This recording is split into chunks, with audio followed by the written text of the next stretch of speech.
And it'll be there's going to be a lot to talk about tonight. We're going, including things about technology, economic development, and innovation. Plus, we have many awards to present tonight.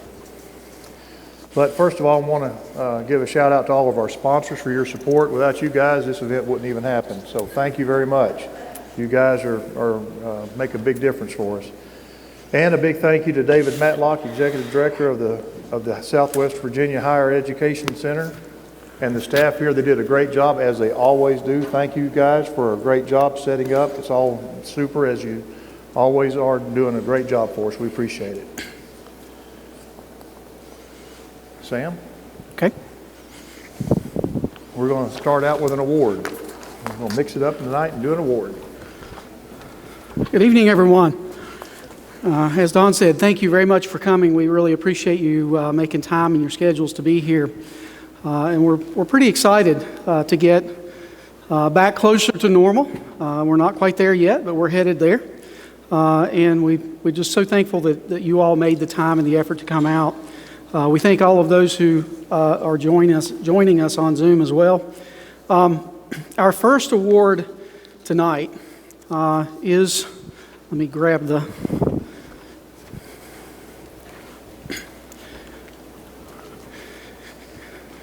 It's the 2020 Excellence in Business Support for COVID-19.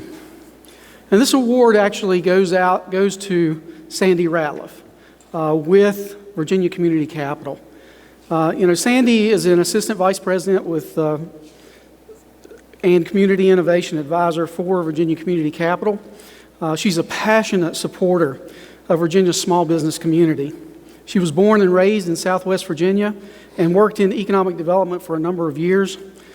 She spent her career helping our region to innovate and to grow, helping businesses to find new opportunities. As soon as the COVID-19 shutdown started, Sandy, she got into action and partnered with a lot of other entities to put together some webinars and some online resources. She provided support to companies that were applying for the PPP funding. And she began looking beyond the crisis to really figure out, okay, what can we do to position our businesses across the region to recover from this crisis and to be in a better place in the future, be better prepared for the next crisis that comes along. Her passion, it really is contagious, and her focus for future growth, it's unrelenting.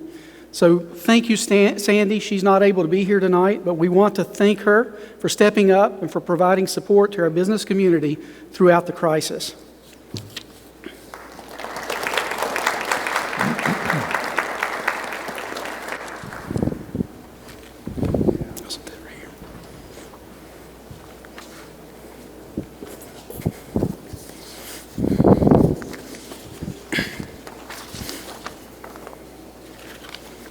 So about a year ago, the Southwestern Virginia Technology Council embarked on an effort on how it could effectively serve and support Southwestern Virginia in becoming the region that we have the potential to be. We have a strong history of adapting to challenges, overcoming problems and hardships. The people of Southwestern Virginia are truly very resilient and innovative and able to face difficulties similar to the one that we're currently in. That said, we typically are reactive rather than proactive. And understanding this weakness in ourselves, the Southwestern Virginia Technology Council set out to lead by example through innovating the organization and determining how we will move forward to innovate our region. We determined that we must change our view and broaden our scope to focus not just on technology, but on innovation, which occurs in every aspect of life. Innovation is not a new concept. It's really been happening since the beginning of time. For example, back in the late 1960s, Southern Railway started an initiative that was focused on better serving its customers by improving efficiency of operations. The initiative was called Southern Gives the Green Light to Innovations. Through a lot of collaboration between departments and better understanding of what the customers needed, many innovative ideas were implemented. Southern management took this initiative very seriously They painted the slogan on freight cars and other places. They gave all the managers a green dot lapel pin, similar to this one. In fact, it was this one. One vice president one day didn't have his on, and the president saw him and asked him where his green dot was. And he looked down, realized the error of his ways, and said, "Sorry, boss, left it on my pajamas." That commitment and that determination of the initiative was so successful, it resulted in Southern being recognized as one of the top 5 best managed companies in the country just 14 years later. Compared to other railroads, Southern was 20 years ahead of the curve. Our region can connect and join together, collaborate and innovate to overcome the challenges and hardships that lie ahead. We have the talent and the fortitude to get it done. By embracing innovation with determination, we can get our region ahead of the curve. To reflect our commitment to embrace innovation, the Southwestern Virginia Technology Council Board of Directors has changed our name. Ladies and gentlemen, I introduce to you the Appalachian Council for Innovation. At some point. Don't you just love technology? One more. We rehearsed this and it worked just like that. It was so, there it goes. Improvise and adapt, right, Bob? That's what you have to do. Sam? Thank you, Don. So, as we were looking at ourselves at the Technology Council, now the Appalachian Council of Innovation, we knew that it would be helpful to actually have some outside facilitation to help us. Go ahead and flip the PowerPoint if you don't mind. So Gen Edge was kind enough to allow Mike Levy, who is our strategy, marketing, and commercialization practice manager, to lead us through the process of developing a new strategy and focus for the Appalachian Council for Innovation. That process actually involved a number of steps. It involved us taking a look at, go ahead and go to the next slide. It involved us taking a look at, okay, who are our partners? Who are our customers? Who are the folks that we work with every day?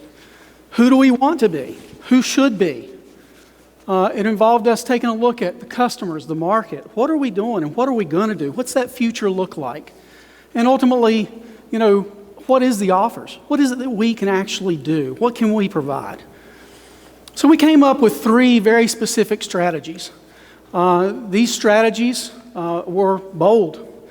And I apologize for the overlap. Somehow it just didn't work out the way it was supposed to. But the first strategy is we will drive the growth and development of the innovation ecosystem in Southwest Virginia by connecting business leaders to ensure existing and future growth through partnerships and innovative practices. Now that's pretty bold.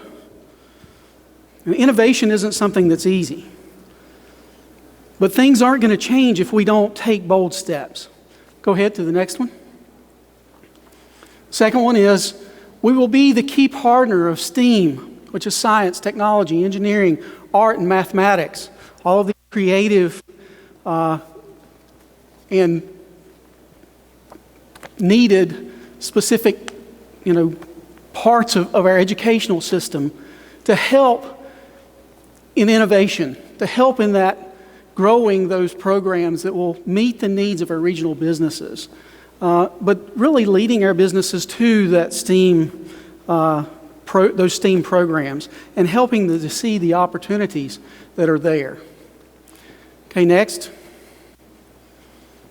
And the last one was we will be the champion in the ongoing development and growth of our regional virtual workforce, including co-working spaces and innovative opportunities. I guess most everyone here is from here, with the exception of maybe Mr. Stalley. We appreciate you visiting, but it's a beautiful place.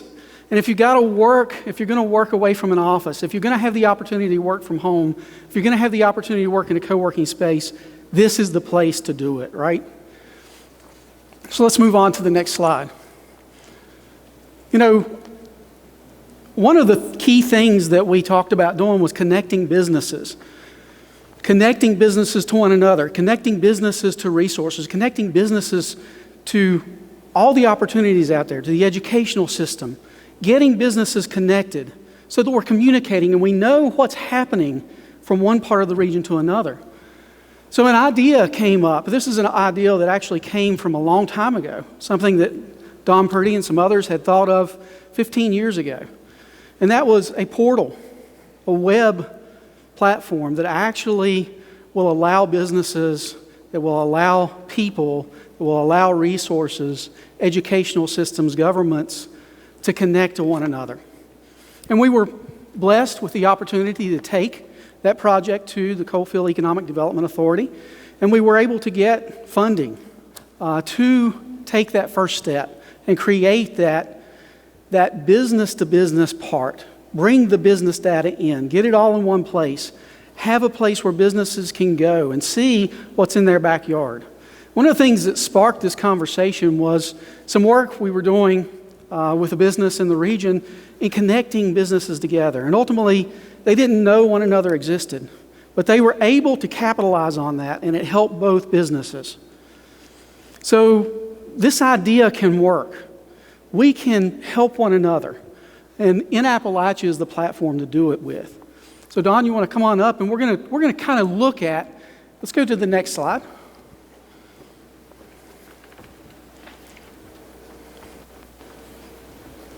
Okay, one more.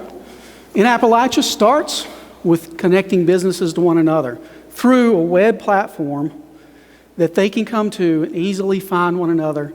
It filters who does what products they make. It gives them opportunities to chat with one another across the platform. It will give them an opportunity to find, okay, I need this product.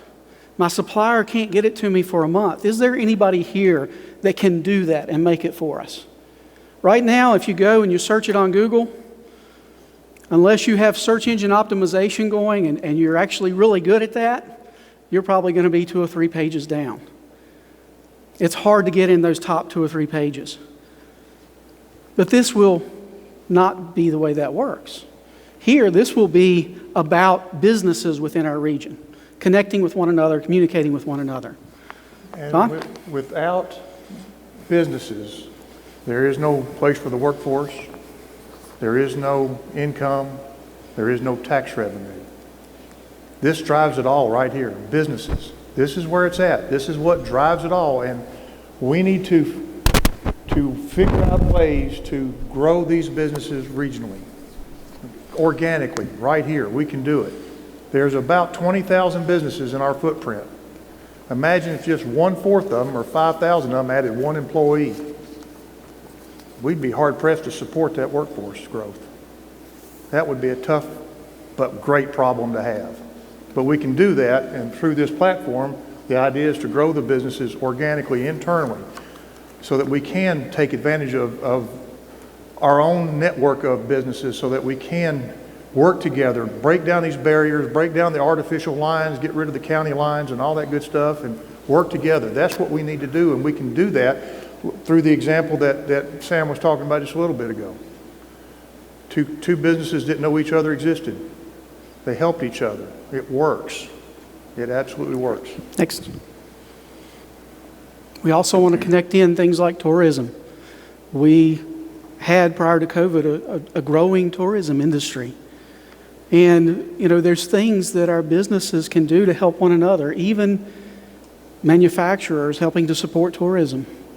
Tourism helping manufacturers to be able to bring new clients in and show them what Southwest Virginia is about.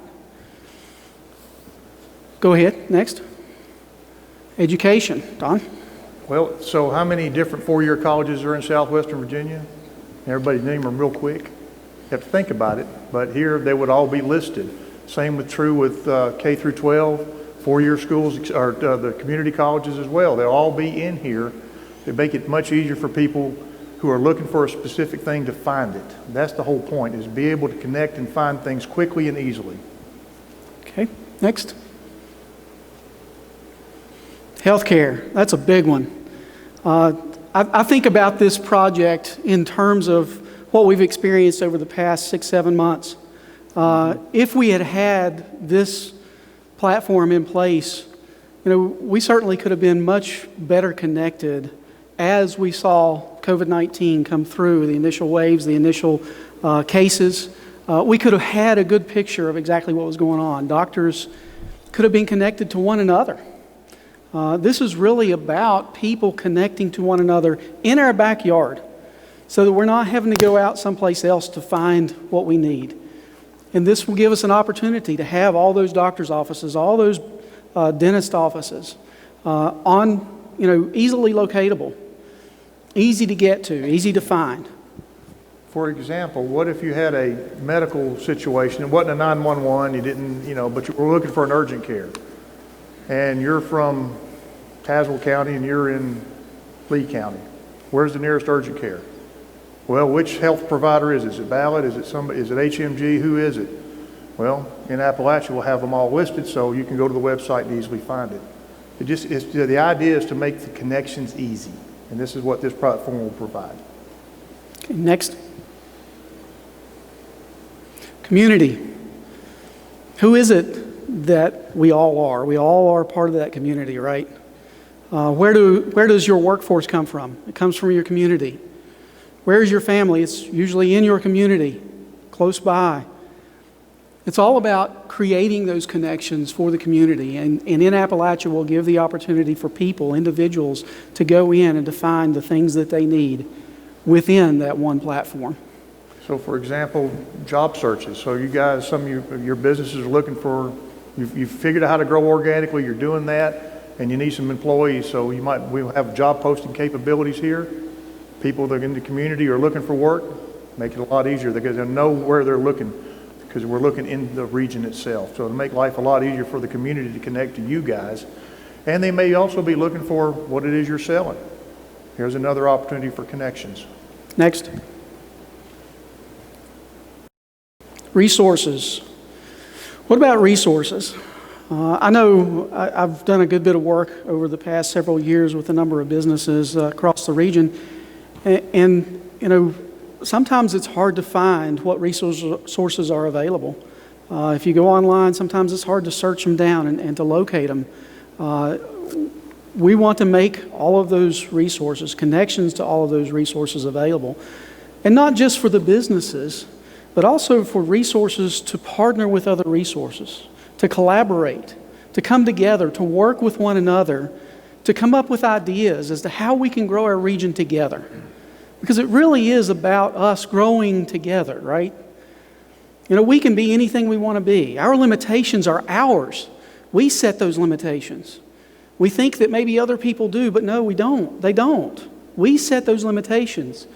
We need to have that mindset of growth, that mindset of knowing that we can become anything we want to become.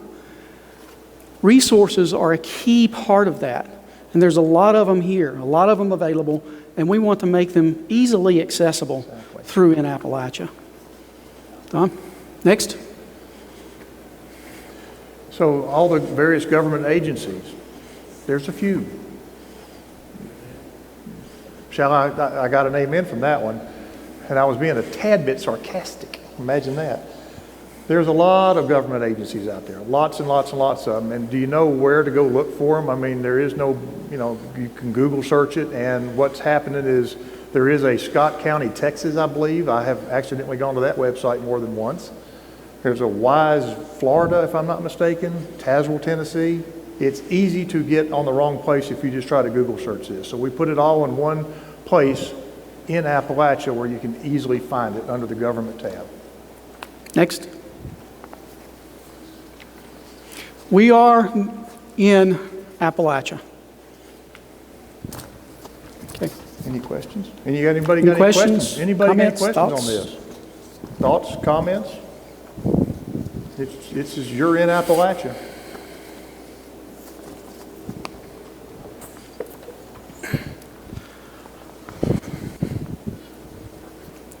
Mr. Bob Stalley is the CEO of Center for Innovative Technologies, and he is going to present the next award for Outstanding Regional Accomplishment.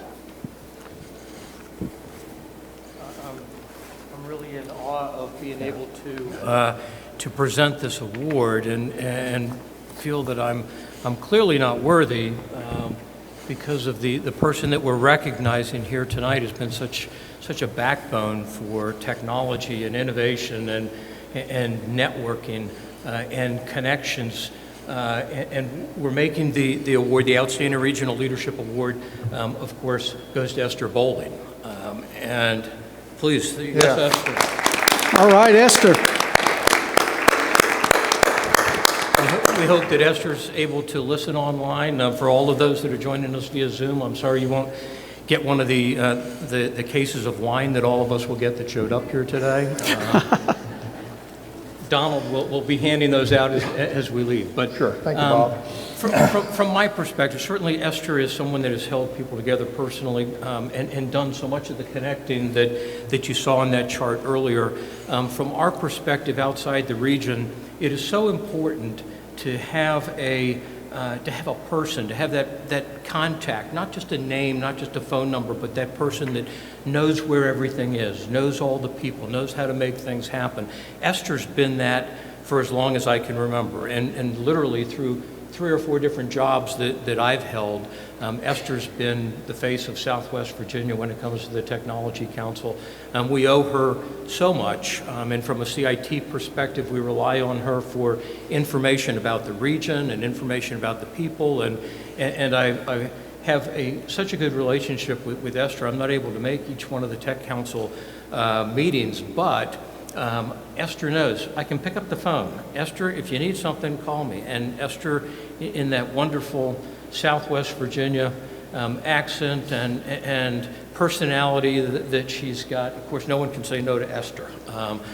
So we're going to miss her terribly. We're certainly delighted to have the new organization, but we're going to miss her terribly. And Esther, from our perspective at CIT for the Commonwealth of Virginia, thank you so much for everything that you've done to support technology and innovation in Virginia.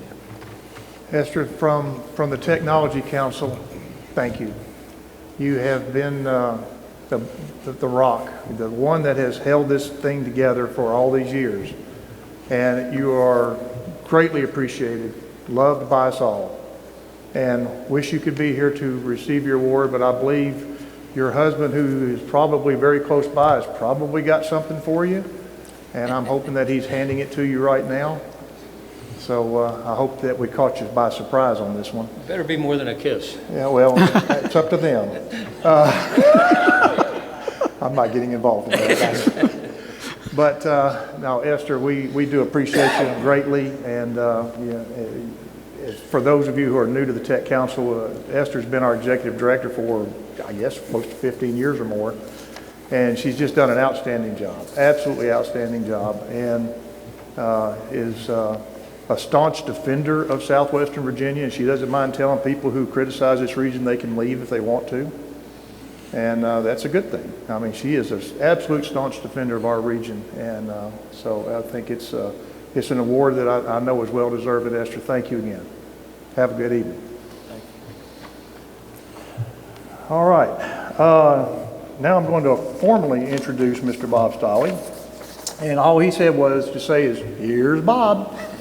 But we got to take it just a step further than that. Just no? Okay. Here's Bob. There we go. Thank you. I'm actually embarrassed that not only am I listed in the programs, but there's an insert also. And so I'm doubly introduced on there. Thank you very much, Donald. Oh, okay. Great. Thank you. There we go. Thank you. And the timing for this is perfect. Donald said that a year ago they started talking about this, and I was fortunate enough to be in some of that early discussion. And as I said, over the last year, the Commonwealth has been looking very closely at how does Virginia help entrepreneurship? How do we do so many of the things that were on those charts, not just the government and the resources. We want to be that. But CIT, we're not a state agency, we're not state employees, but we were clearly created by the Commonwealth for the Commonwealth, and that extends to all regions of the Commonwealth. So I wanted to provide just a few minutes of what we're doing, the changes that we're going through. People have heard of this new VIPA, the Virginia Innovation Partnership Authority.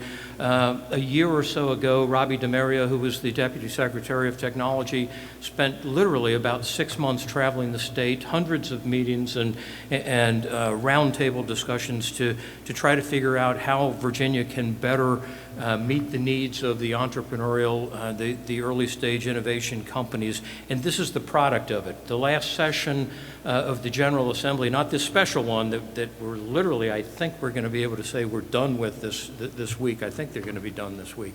But the last session of the General Assembly, there was a lot of work done to create this new organization, the Virginia Innovation Partnership Authority.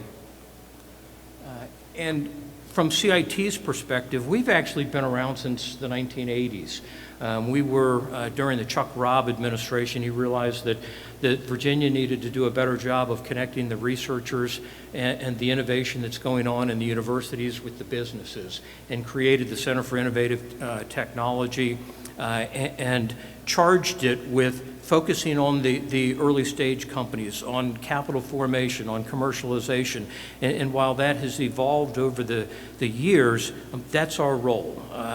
So in July of this year, that's the role of CIT, but in July of this year, that new organization that Robbie worked so hard to push through the General Assembly was created, not CIT, but the Virginia Innovation Partnership Authority. And you can see that we were part of, as I said, we're not a state agency. We are, CIT is a nonprofit, but the IEIA is the Innovation and Entrepreneurship Investment Authority. That is the government body that oversaw. That was the umbrella organization, and we've transitioned to a new one. That's the Virginia Innovation Partnership Authority. There are many of the exact same things that we're doing before. All the good programs are still there, all the investment, the grant programs, but there are some very positive changes that are going on as well. And the most positive, certainly as the CEO, it's easy for me to say, but CIT has remained the managing nonprofit of the new Virginia Innovation Partnership Authority. And over the years, essentially the purpose of this is to try to bring together and collaborate and make more efficient the dollars and the people and the programs associated with the startup community and with innovation. Our goal is to make it more efficient, more effective, to get more bang for the buck, but also, most importantly, to provide opportunities. Opportunities to startups, opportunities to technology companies, and to regional ecosystems, and that's become kind of a buzzword over the last few years, ecosystems. But it's a very important part of who we are, because we're all about de-risking the investment in early stage companies and helping to grow innovation and entrepreneurship. So it's all about greater economic growth, particularly in the early stage. You can see CIT in the middle there, but as I said, it's a consolidation of many programs over 30 years.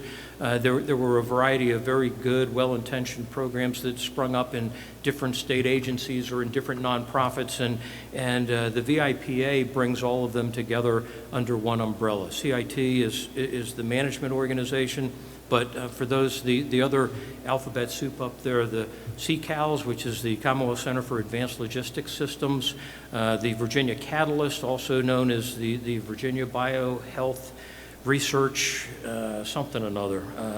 They make grants into research projects with the universities in life sciences. But CCAM, the Commonwealth Center for Advanced Manufacturing, and CCI, which is the Commonwealth Cyber Initiative. Now, my goal isn't to provide a tutorial so that you will all, walk away knowing or remembering all of this, but, hopefully to be able to hit on some spots where you say, that's a program that could assist me. That's a place where, maybe I can get some value out of all of this. But those are the centers of excellence that are also under the new VIPA umbrella along with CIT. Part of the charter of the new organization is to evaluate the effectiveness of those centers of excellence and make sure that the Commonwealth is getting their money's worth. Within CIT, we have 4 divisions now. The strategic initiatives that's designed to attract and grow the new industries. Investment division is built on the GAP fund, which has made direct investments into early stage companies over the years. You saw the slide earlier that talked about $35 million invested and $1 billion in follow-on private sector investment. That's what the GAP fund does, encourage venture capitalists to put money into Virginia-based companies. We've had many awardees from the Commonwealth Research and Commercialization Fund over the years. That program is another one that is continuing in the new division under the commercialization. The brilliant change to it is it's now the Commonwealth Commercialization Fund rather than the Commonwealth Research Commercialization Fund. So there's not much difference. Those of you that have had a chance to get to know Nancy Verona and the great work that she does, she's still there and still leading that initiative. The new division that we've got is the one that I mentioned earlier with the entrepreneurial ecosystems, and it's designed to work hand in glove with programs like Go Virginia, Opportunity Southwest Virginia, in Appalachia, and others. It's a resource. It's what I call the infrastructure division, where we're there to support you. We don't create a bunch of programs and say, we want you to implement this in Southwest Virginia. We provide the funding and the opportunities and the network and the infrastructure that's necessary for you to develop programs that are tailored to your needs in Southwest Virginia for early stage companies. This is just a listing of those programs, and again, not hoping that you'll remember all of this, but just so that you can say, I need to get in touch with that guy, about this particular area or this program, because as you are reshaping Southwest Virginia and transitioning from the Technology Council to the in Appalachia, then certainly we want to be a part of that. We do see ourselves, we are that resource bubble up there. I don't like to think we're that government bubble up there, but we are that resource bubble that was on that previous chart, and it's our job to make sure that we're providing you with the support that you need. But within strategic initiatives, we're working closely with some of you all. I'm sure you all know Jack Kennedy and a lot of the great things that are happening when it comes to unmanned systems. Virginia Tech and Google Wing, Virginia's been named 2 years in a row now as the #1 state in the country for unmanned systems, and a lot of it is what's happening in Southwest Virginia and what's happening at Virginia Tech as well. But we're involved in smart communities, a variety of pilot projects, and working with Homeland Security on early stage companies that are producing new technologies for first responders. But in the investment division, one of the newer things, a couple of years ago, we created the Virginia Founders Fund. And the GAP fund is early stage seed. It's listed or identified as the most active fund in Virginia of all the venture capital funds. But we created the Virginia Founders Fund, which is actually capitalized through proceeds from the GAP fund. And the intent is specifically to make investments in early stage companies with minority, women, veteran, and rural founders. So, I think sometimes people think that most of the activity or the investment or the focus is on Northern Virginia, and clearly it is the economic engine of Virginia. I'm a Richmond guy. I'm not a Northern Virginia, but I do recognize that Northern Virginia provides an awful lot of benefit to the rest of the Commonwealth. But the Virginia Founders Fund is specifically designated, and again, in some areas that focuses on minorities, in some areas that are veteran heavy, say Hampton Roads, and some areas that have rural entrepreneurs. We want to find those entrepreneurs and help make them successful. We were talking earlier about the ICAP program out of George Mason that provides early stage lean startup training for entrepreneurs. If you think you're you want to be an entrepreneur, we can actually help you through a program that we're funding through a program so that you can learn whether or not you've got an idea, whether you've got a business that can be successful. Commercialization division I mentioned. And then in the entrepreneurial ecosystems, we also, as I said, are working very closely. We've identified 9 regional ecosystems, and those are the ones that have been set up by Go Virginia. So we're working with Shannon Blevins, with Josh Sawyer, and with others in this region through the infrastructure that you all have already developed. We look forward to working with Sam and Donald and everyone else when it comes to helping us to identify where the opportunities are in the region, and how we can provide that level of assistance. With that, I'm going to answer any questions that anyone might have, but hopefully move on to a more interesting part of the program. Does anybody have any questions, comments, anything they want to throw? All right, thank you.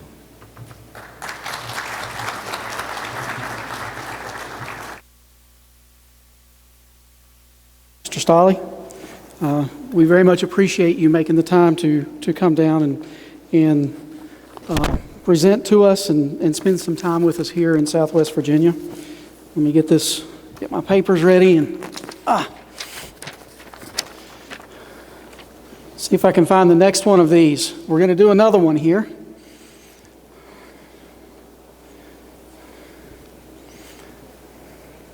Okay.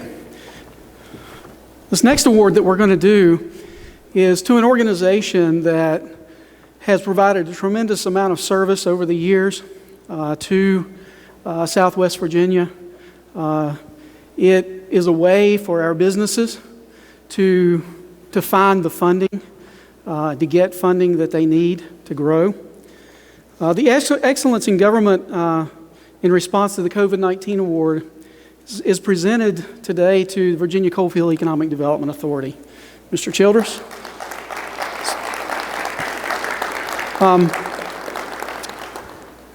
Whenever the COVID-19 hit, the Coalfield Economic Development Authority stepped up very quickly, and they approved the deferral of loan payments to several businesses throughout that time, which allowed 6 months without any payment.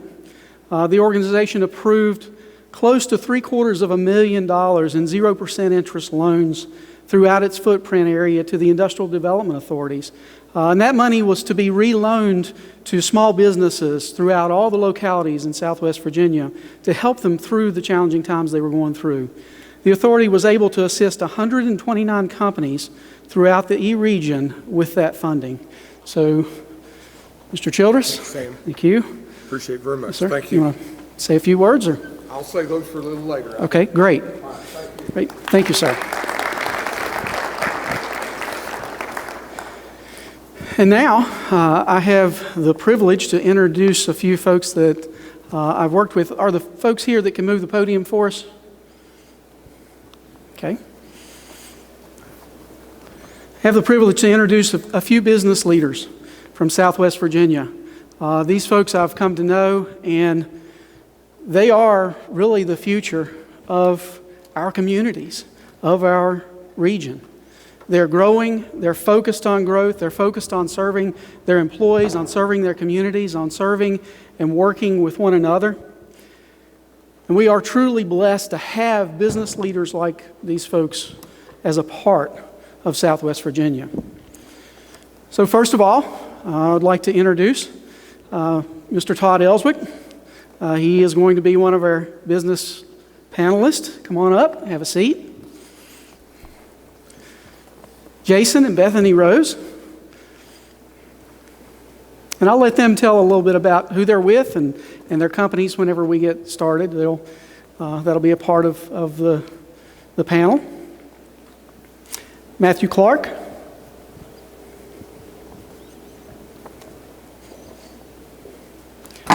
Ron Norris. Todd, you're already breaking things.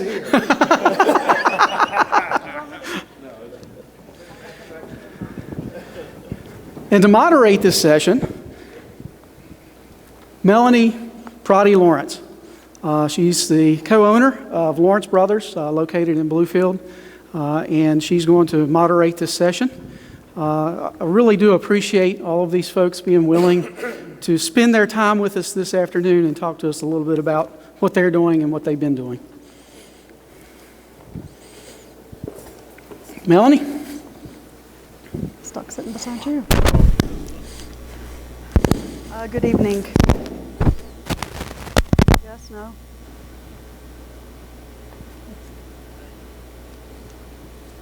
Is there a volume, Sam? There, you got it? Okay. So I'm Melanie Lawrence. I'm the president of Lawrence Brothers Incorporated in Bluefield, Virginia, and my husband Fernando serves as the CEO. Delighted to be here. It's an honor to be here this evening with you people, and we appreciate you coming out. Just to give you a brief overview of my company, and then we'll each share a little bit of that. So we are a third generation family owned and operated heavy metal fabricator in Southwest Virginia. We're located right outside of Bluefield, Virginia. My grandfather started this business back in 1973 to make basically steel boxes to house battery systems. He started in a 3-car garage just a couple of miles from where we're at now, and currently we have 80,000 plus square feet under roof. Started with just a few employees, and we are up to 57 right now, and in a growth mode for sure. So we continue to make steel enclosures. We have diversified quite a bit. When Fernando and I came in to work alongside my father about 14 years ago, we were 99% coal mining related, as probably many of people in here have been or are, and lots of Southwest Virginia, entities and businesses are. I come with a background in English and the Spanish language and international law. So all I knew about manufacturing was what I learned as a young girl growing up, right, alongside watching my dad go to work every day in manufacturing. But I knew that we needed to diversify. So we began that road probably about 10 years ago, and that has enabled us to not only survive, but to grow. So in 2018, when we saw pretty much the coal market completely drop out the second time, at least the second time since I've been doing this. It's always been a roller coaster, right? We were down to 18 employees. In the next 18 months following that, we were able to work our way back up to 63 employees pre-COVID. And we did that through the help of Gen Edge and MTC and a lot of different regional authorities like the CETA represented in this room. And we're just proud to be in this area and be serving the community and providing meaningful career opportunities. And right now, most of what we're making are steel enclosures for battery systems, but for the motive power industry. So for the industry of moving things, basically. Warehousing, airline industry, which of course is completely non-existent at this point, but we do hope that will be coming back. And we're looking to continue to diversify. I believe our coal mining now is less than 20% of all of our business, but our sales and revenue have tripled. So diversification does work. I think that everybody here on this panel will attest to that. And in the sake of chivalry, I'm going to allow Bethany to go first. So Bethany, if you and Jason want to just tell us a little bit about your company. So, thank you guys for the invitation this evening. It's great to be here with you. My name is Jason Rose and my wife Bethany. We're here representing Buchanan Pump Service tonight. We are based in Pound, Virginia. Her father, Eddie, which I'm sure many of you guys know Eddie Buck. If you've ever met him once, you'll remember him for the rest of your life. He's a very interesting guy with lots of stories. And if you ever stop by and visit, he'll give you a nickel tour. So very proud of what he's done. But So I started with the company a little bit more than 26 years ago. We, too, were founded in coal. Our roots are in coal. Eddie was a coal miner. His dad was a coal miner, so that's what they knew. That's what we did, and there's a lot of pumps. If you've ever been around mining, there's a lot of pumps in mining, and we're pump people. So he started the company in '74. When I started, we had one location there in Pound, Virginia, and we had about 15 people there, and we're about a $3 million company. And over the last 20-some years, we now have 4 locations. We're in Virginia, Tennessee, Illinois, and West Virginia. And we're about a $15 million company. Again, it comes and goes. We're in a coal market, and we all know how that does. Over the last about 5 years for us, we started diversifying outside of coal. And it's been an adventure for us because all the equipment we not only sell, but we service, repair, install, design. We do pump systems from start to finish. So when people call us with a pump problem, we provide a pump solution. So in that, because of the training and the experience we had in the mining and the coal industry, we were able to take those same skills and apply them in other industries. But our biggest challenge was product. All the people, like vehicles, we could sell a Ford to the farmer, but we couldn't sell a Ford to the municipality or a Chevy to the coal mine. So that was a challenge for us, and we've been able to navigate that over the last 5 years. And we've gone from about 97% coal business to about 72 to 75% coal, and we're still growing that. And we love coal. I mean, it's in our veins. We love it. We're going to embrace it as long as we can, but we're also diversifying. We have somewhere north of 60 people, 65 men and women that work for us in the 4 different locations. And we enjoy what we do. We enjoy this region, this whole Central App region. We just love it here, and we want to continue to see this area grow and thrive. All right. Sorry about that. Thank you. My name is Matthew Clark. I own Clark Precision Machine. We're in Wytheville, Virginia. We're a precision machining company that is the result of combining 2 legacy companies that were started in the early 60s, one very specific to focus on supporting the automotive market, the fastener tooling manufacturers for automotive fasteners. If anybody's been through Wytheville and heard of Folks Machine or the Folks family, there's still a Folks tractor. That was a spinoff of what became Williams Manufacturing in the 60s.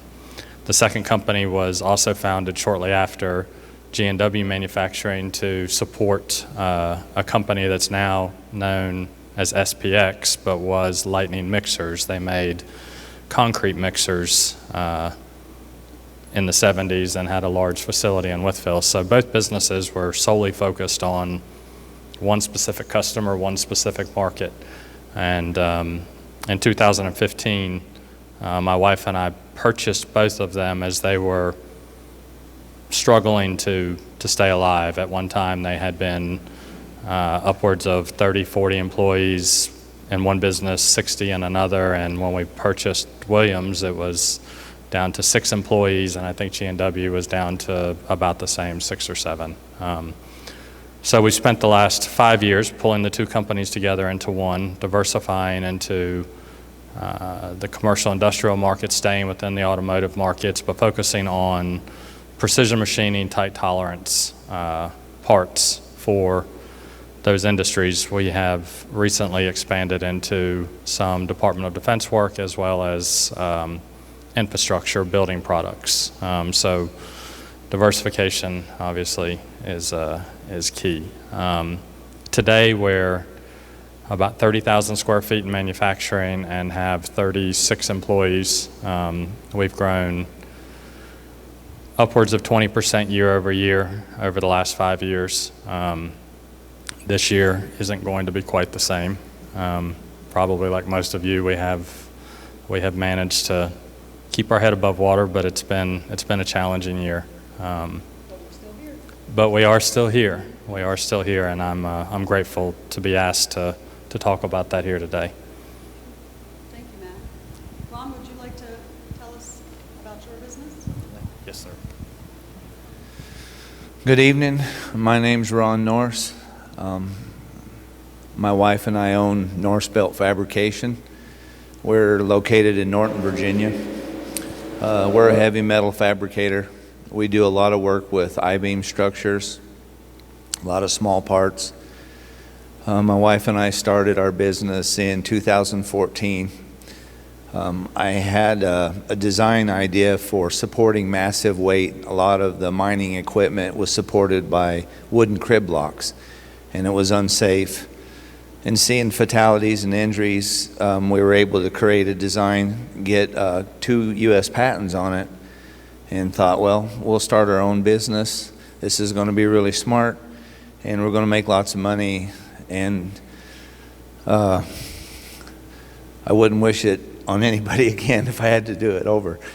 It's been really tough.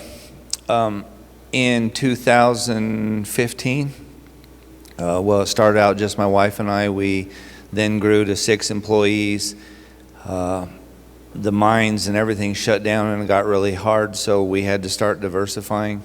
A lot of our local customers was coming in asking for lawnmower decks to be repaired and barber chairs and barbecues, and so our welding shop took off that way.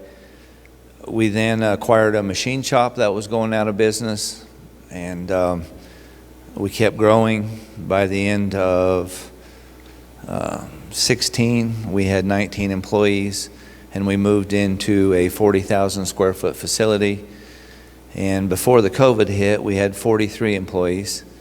Now we're down to 36. We had to diversify in a lot of ways along our journey. We have a hydraulic hose shop. We have a hydraulic cylinder repair facility.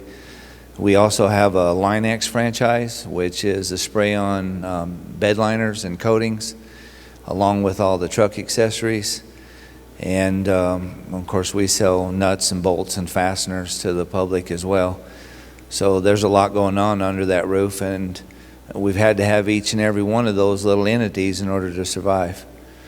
And we're now down, because of the COVID, we're down about a third of our business we've lost this year over what we did last year. We grew steady, 20-30% along the way, and then last year we did our best year. COVID hit, and we're hurting pretty good, but we're still here.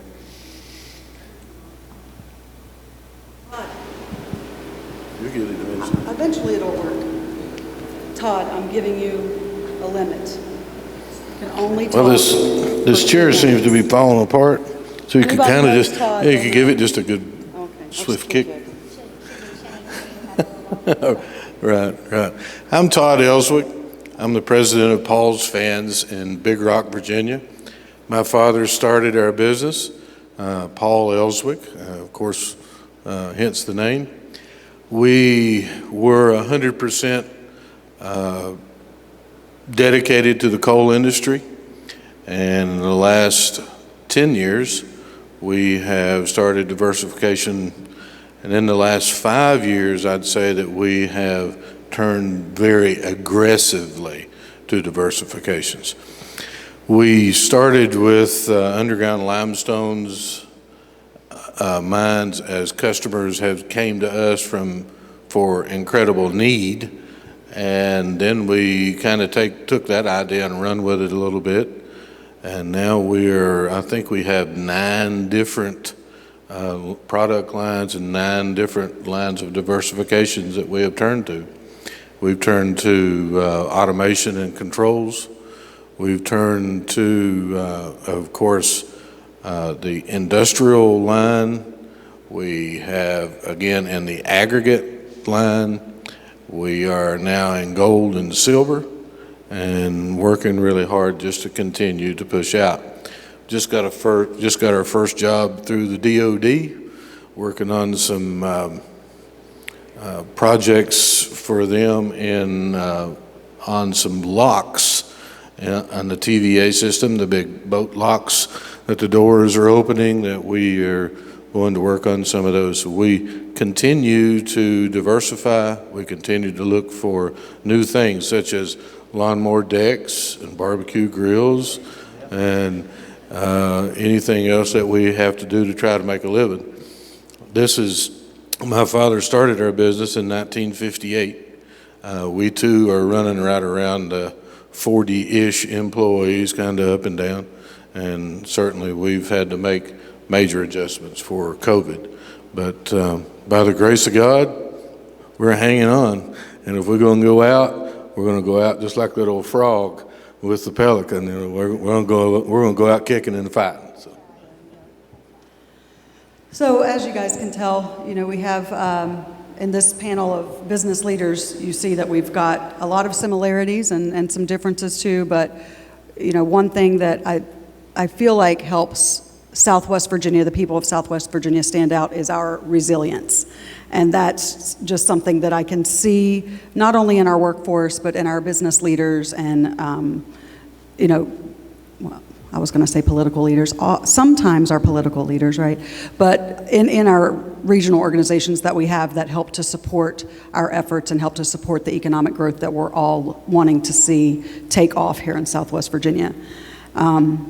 So Todd, I'm going to push this one back to you too. I'd like for you to tell me a little bit about what do you feel like is a key factor to your success that you've had over the last several years. Let's maybe keep it to the 5 years that you have been aggressively diversifying. Well, my father, he used to tell me when I was young, and that is, we're going to outwork our competition and we're going to reinvest in ourselves.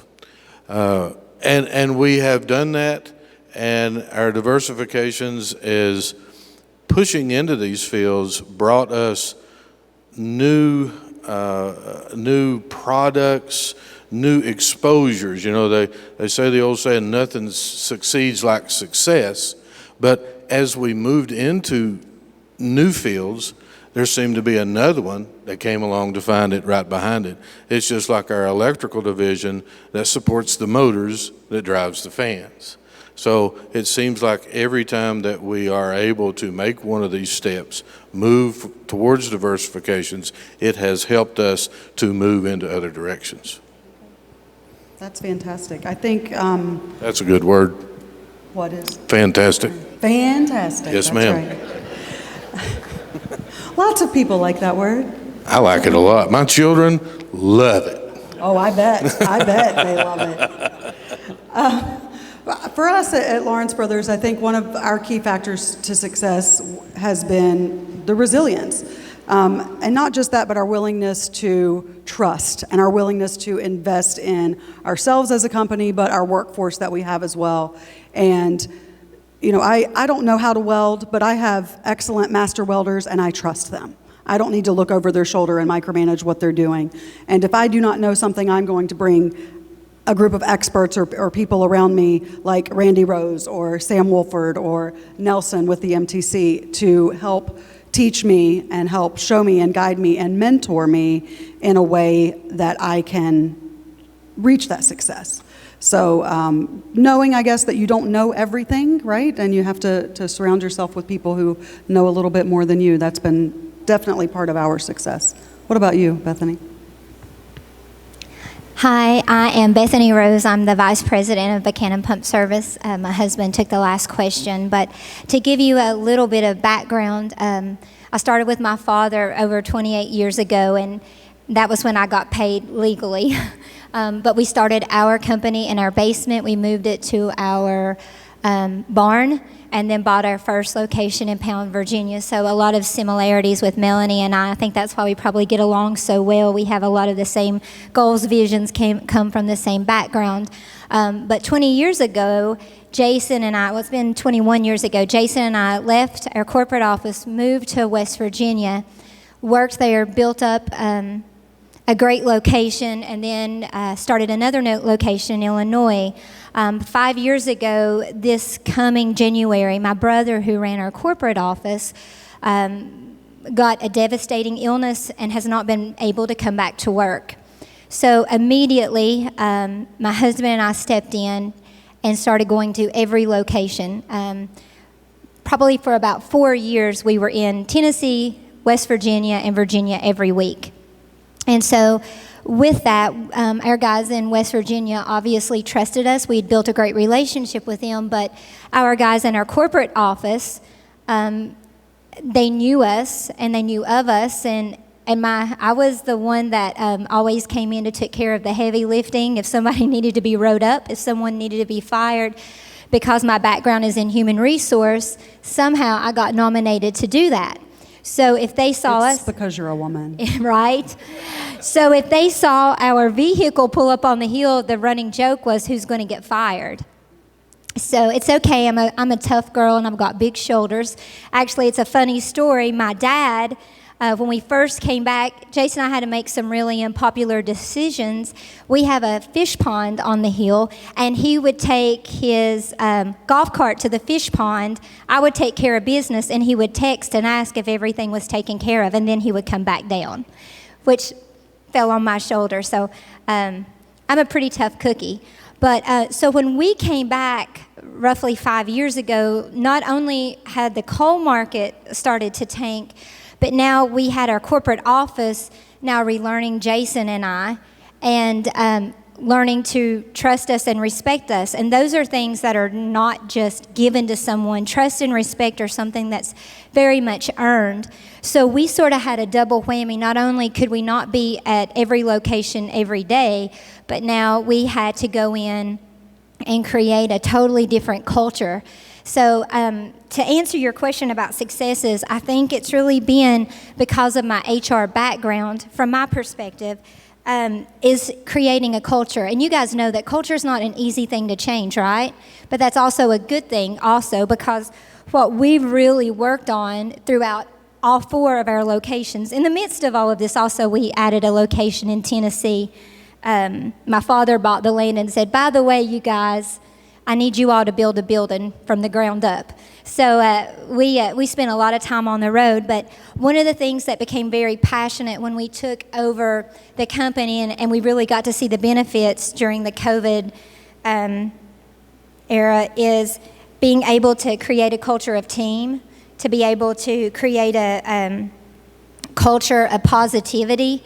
And so I really worked very diligently to teach our guys, like, we don't know everything. We're okay with that. I'll be the first to say, I don't know how to rewind a pump. I don't know how to machine a head. But what I do know how to do is lead. And if you'll teach me and you'll allow me to come down and learn and understand where you're coming from and give our team a voice, that's been one of the great successes of our company, is teaching our guys they have value, they have a voice, and we don't always go with their ideas, but sometimes it's just nice to be heard from your department. And so I'll let Jason talk a little bit about from the customer service, but you'll see as the evening goes on, I'm pretty much employee. I'm all about the creating a culture, and he's more customer and overall numbers guy. Well, and it takes both, right? It takes both to make it work. Absolutely. We're a great team, and it's unique in our situation because we do everything together. We work together, we have fun together, we do it all. But I think to elaborate on what she said really quick is customer service. In this generation, in this time, customer service has changed a lot. When you go to a restaurant, we all experience that. And it's just changed. It's different. So that's something that we committed to as from that side of the business is, the training with the men. And then customer service, we are going to work hard. We're going to be there. And when we say, I will, we do. So that's also been a big success for us. Thanks, guys. And one thing I wanted to highlight, one thing you and I were talking about earlier, Bethany, is that our human instinct is to point out the negative things that your employees are doing, or your children, or your husband, or your wife, right? That's a dangerous one. You probably shouldn't be pointing that one out, men. But you're pointing out the negative things when really we need to flip that culture and create a culture of positive reinforcement and looking for that and highlighting that and celebrating those small victories. And I think that's a key component to creating the culture of trust and loyalty and dedication to your team. Matthew, would you like to tell us a little about how you feel, what have been key factors to your success in merging different businesses and working through that? Yes. Like Bethany said, company culture is everything. If you look at our mission statement, it states that if we give all of our stakeholders an opportunity to succeed, the business will take care of itself, meaning our customers, our employees, and our vendors, we have to treat them with equal respect and equal opportunity to succeed as we want the company to succeed. And we truly live by that. We've been blessed with a less than 0.5% turnover rate over the past 5 years with our employees. We make their lifestyle, their family, a focus of importance to the company, and in return, we get the same respect and loyalty from them. We do the same with our vendors. I don't have 1,000 vendors. I don't have 1,000 steel vendors. We pick 5 or 6 steel vendors that have a company culture that matches ours, which is exactly what Jason said. If you say you're going to do it, you do it. You do it right. You don't make excuses. If you commit to it, you honor your commitment, and if you can't, you're honest about why. And our customers, of course, we all need customers, but we don't run our business solely on trying to find that very next sale. We find customers that have similar company cultures to ours. Somebody told me years ago that you can have price, delivery, or quality. You can have 2 of the 3, but you can't have all 3. And I thought that they were crazy, and I've thought about it more and more over the years, and there's some validity to that statement. Not every customer fits our company. And I know that's kind of hard to say, but as I've merged the 2 businesses, there were a lot of customers that just didn't fit. And we had to find customers that did. And through that company culture, not to continue to use that buzzword, but through that culture and through staying dedicated to providing good wages to our employees and good benefits and loyalty to them, we've been very fortunate to have not laid off employees during the last several months when, if I was only focusing on the bottom line, we very much should have. But we stayed loyal to them as they have to us, and the business has started to pick back up over the last few months, and I'm expecting next year to be much better. But I can't emphasize enough that I think that our success is by showing the respect to all of the stakeholders that we hope to get in return, and that has paid off. Thank you, Matthew.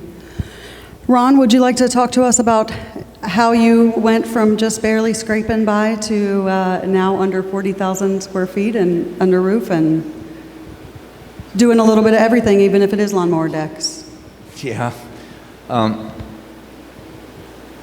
The key factor, I think there's 3 primary ones that come to mind. One of them, like we've been talking up here, is the need for diversification. And if you're going to diversify, you've got to be fluid. You've got to know that things are going to change on a regular basis, and you've got to be able to adapt to that fairly quickly, but not be so rigid to say, no, I'm not going to change. If we were that way, we'd have never made it. We've had a lot of changes over the last few years, and we've had to be pretty fluid. Created a lot of chaos, but I think that's a key factor to our success. Adding more diversification, dealing with the problems as they come by, that's been a big key factor. Another one is, if we had a mission statement, we could sum it up really short, and we've this, our statement would be, it can be done. We specialize in taking the T off a can't. And I think that it adds to our success, because when we're challenged or when a problem is presented to us, and a lot of customers come in, almost every customer, in fact, comes into our facility, they have a problem, and they're looking for us to solve that problem. So we have the attitude, we're going to help them with the best of our ability, and majority of the time we come up with a solution that they're happy with. So I think that's a big key towards our success. when you have a small business, especially in the trying times, you've got to be dedicated. I mean, it's my wife and I own this business, and it's everything. You're all in, 100%. If you're not, you're gonna struggle. And so, with that being said, I think the final key factor, to be honest with you, our success, especially when I look back, I'm even wowed myself sometimes and go, wow, I can't believe we've went through all this, or we've made it, or we have this many employees. You never want to make a promise to yourself, because I made a promise to myself I'd never have more than 5 employees. Then I said, okay, I get this, but I guarantee you we're never going to go past 15. This is just too much. I also made a promise I would never work on trucks. I just have a great dislike for trucks and truck drivers. And my shop is full of them, and so I've learned you never say never. Go with the flow. But I think the most important key factor for our success, to be honest, is the good Lord. He's opened a lot of doors for us, and it's kind of emotional for me because we've struggled really hard, and we faced a lot of days where we thought we was gonna not make it, and we see a lot of our fellow businesses that aren't here today. And just in the last couple of years, last 6 months, we do a lot of Zoom meetings and a lot of communication talk, and then I'm like, well, hey, what happened to Joe, or what happened to Mike? Well, they're not here anymore, and that's pretty scary. And a lot of people come up and say, how did you pull that off, or how did you get that financing, or how did you decide to go into that type of diversification? And I just tell them it's the good Lord. He's opened those doors, and all I've done is just walk through them. So we're truly blessed. So We appreciate that heartfelt story, Ron, and thanks for sharing that. I think, one thing that we're hearing across the board is that as an entrepreneur or small business owner, you have to be willing and ready to change and adapt quickly on your feet. And I think if you can look at it 2 ways. You can look at it as being reactive, which is not what we want to be, right? We want to be proactive, so you have to always be looking into the future. And right now, I think we're in one of the most difficult times to be able to actually do that and effectively be able to change and adapt and diversify quickly, because we don't know when we're going to be back to a new normal. So that gives us a bit of a segue into how COVID-19 has impacted our businesses. So Todd, if you want to tell us a little bit about that, and just ask everybody, we'll try to keep it positive, right? Try to keep it positive, and obviously we know the negative ways that it's impacted all of us, but. Well, the negative way to start out with is, I think it was the first couple of days into March. We were talking about it earlier at the table. It was February, but I believe it was the first couple of days in March. There was either a 1 or 2 day span. I think this all happened in one day. It was almost a joke every time I answered the phone. We lost more POs and more contracts in one day than we have grossed so far this year. Well, it is 2020. Yeah, it was just an amazing turn. However, some of the positive things that come out of that is we had to figure out, what we were going to do. I have an amazing staff and an amazing office staff, and the guys at the shop, we split them into 2 shifts so we could divide up. And it's the first time in our history we've ever ran 2 shifts. So that actually helped us. Since then, my long-term shop foreman has retired, and the boys that were forced into management role, I call them boys, they're young men, but they're boys to me, but we forced them into management roles because of dividing up shifts, dividing up tasks, trying to spread throughout the building, and now one of those is my lead shop foreman. Yeah, so you've seen leaders. We brought leaders, and we brought them up front. We have turned to more digital type advertising because the salespeople we had on the road went home.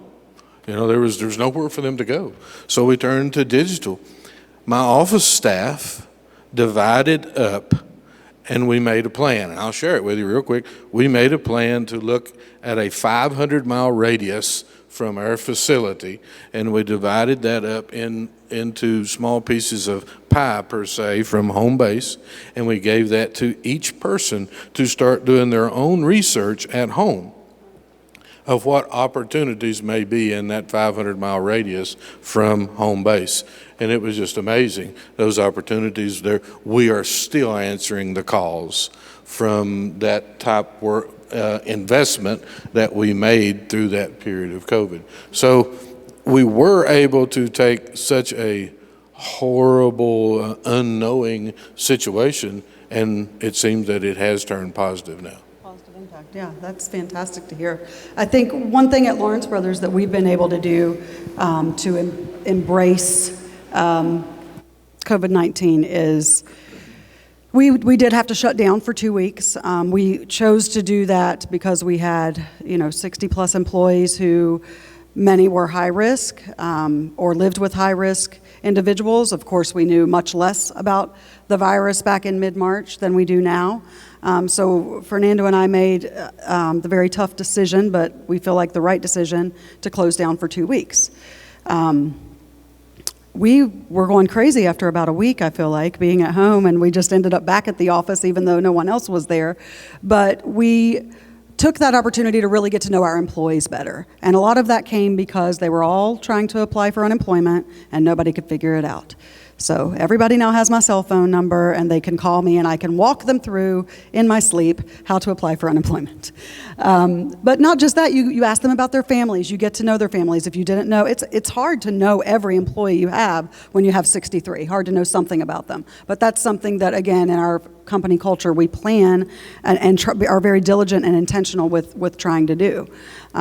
And when we were able to open back up 2 weeks later, we were slammed with orders, trying to make things up from those 2 weeks, and then things started to slow down. And we had built this workforce, 60 out of 63, which came back, was pretty impressive, we thought, and said something about us, I think, how we treated our employees and how the value that we showed that they carried with us. But we started slowing down, and we were in between cutting hours or not producing and still paying, which, as a bottom line numbers person, neither one of us wanted to do that. So I reached out to Randy Rose and to some other people with training opportunities. So rather than take that downtime as a negative thing, we decided to bring in welding instructors of course our welders knew how to weld, but they certified them. And as we just were able to procure our ISO certification at the end of the year last year, that's something that was really important for us to be able to do. So Southwest Community College did come in and help certify all our welders. That enabled us to be able to keep them employed full-time. For any of you guys on the stage and those of you out here that know, if you take a welder down to 32 hours, they're going to be looking for a new job really quick. So we decided to reinvest in them as well as reinvest in the business by getting them certified. We're undergoing an Autocad training right now for our office staff. And again, we did this to try to fill hours and as an advantage to the company as well as to our employees. And the good problem we have now is now we're so busy, I don't know how I'm going to find the hours for them to be over into their Autocad class. But again, just reinvesting, and that's something that we've been able to kind of shine a positive light on the changes that we've had to make. What about you guys, Bethany? How's COVID impacted you all, and how do you see it helping you move forward positively? Well, like Jason said, we were about a $15 million a year company. We were on a rate to grow to $17 million. So we had poised ourselves with the infrastructure to grow that $2 million.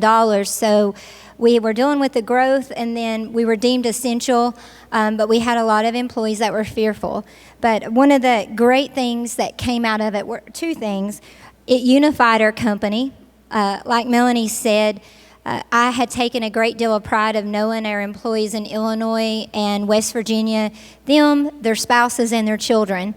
And as we've been creating that culture in our other offices, we had gotten to know those guys. So Jason and I are pretty transparent leaders. I would rather know what's going on, good, bad, and ugly, than being left in the dark.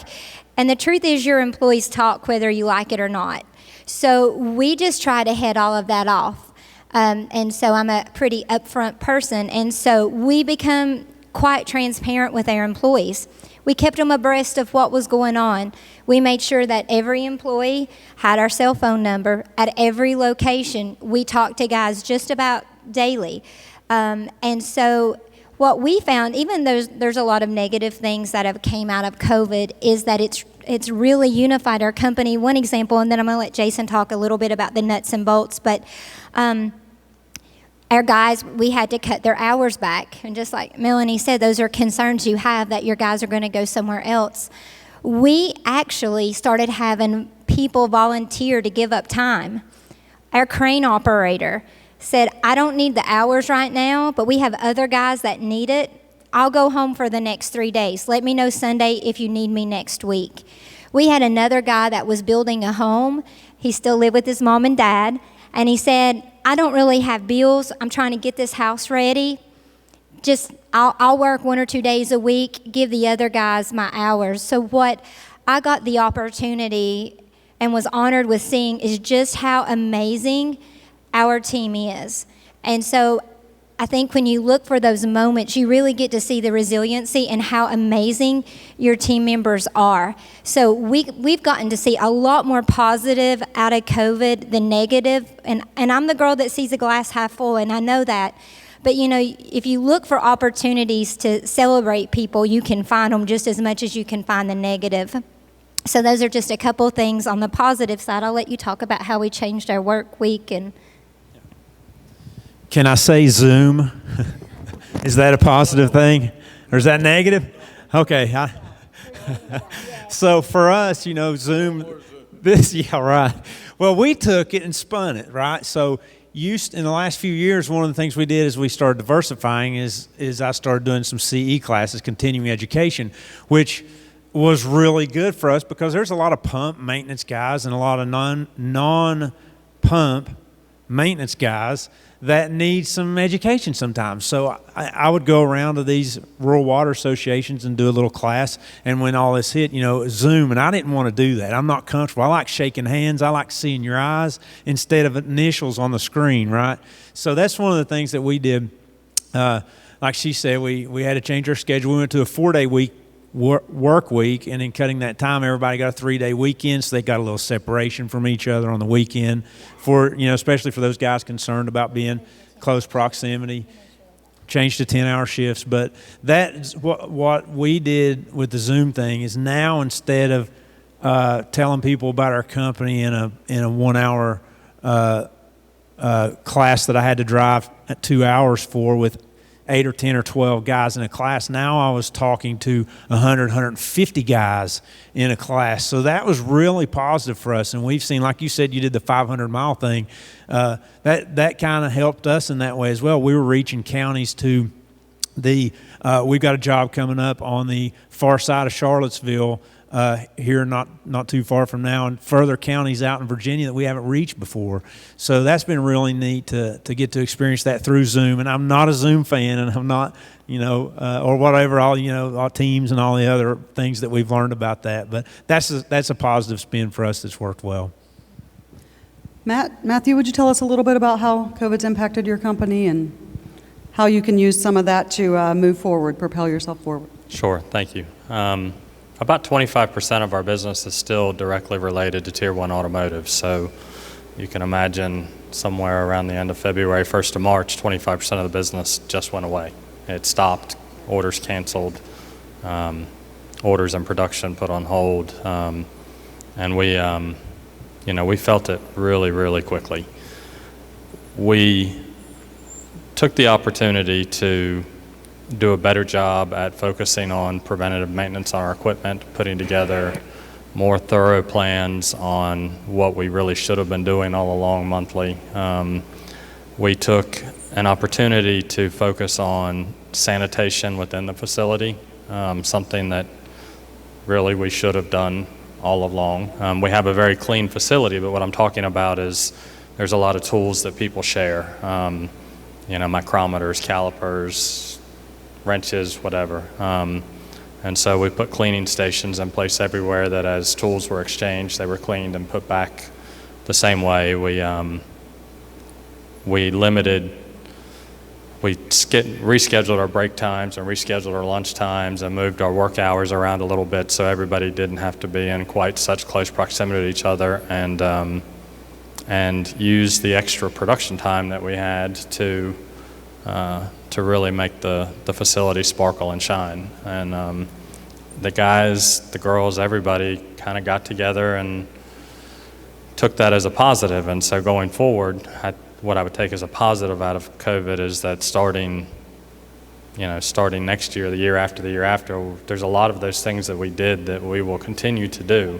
Not necessarily because it's forced, but because it's best practice. And we weren't aware that we might not have been using best practices in our maintenance and cleaning and sanitation of the facility. Trying to stay positive on it, so I'm probably going to stop there. Tell us a little bit about now that Wythe County just came out of all virtual school, right? So tell us a little bit about how you adapted, your employees adapt as well to that. So we converted our conference room into workstations. We had a lot of employees, almost all of our employees, both parents work, and we went to virtual learning. I can't tell you the day, but it was late February, early March, and we're actually still not back. Just this week, I think kindergarten through second grade started back, but we'll rotate in over the next month or so. So we had a lot of families that had children that they needed to come to work, but they needed to be in school as well. So we converted our conference room to workstations where they could bring the kids to work with them and still be able to do what they needed to do. I just think that's a very innovative and family-oriented approach to take. So I'm sure Matt would be happy to talk to anybody about that and tell them all the nuances of how to get that going, if anybody's interested in that. Ron, tell us a little bit about how COVID's impacted you and what you're going to use that you've learned moving forward with your business. Well, I got to learn what Zoom is. Had to reach out and get some help. Got to learn how to turn a laptop on. One of the things, just like everybody's been talking about, we had to, because everything slowed down and things started getting really tight, we had to put our business under a microscope. And what it does is, because things slow down, it gives you that opportunity to start looking at every inch of your business. And we call them leaks, or sometimes, on frustrating days, we're bleeding. And so we were able to go through and see a lot of our daily consumables.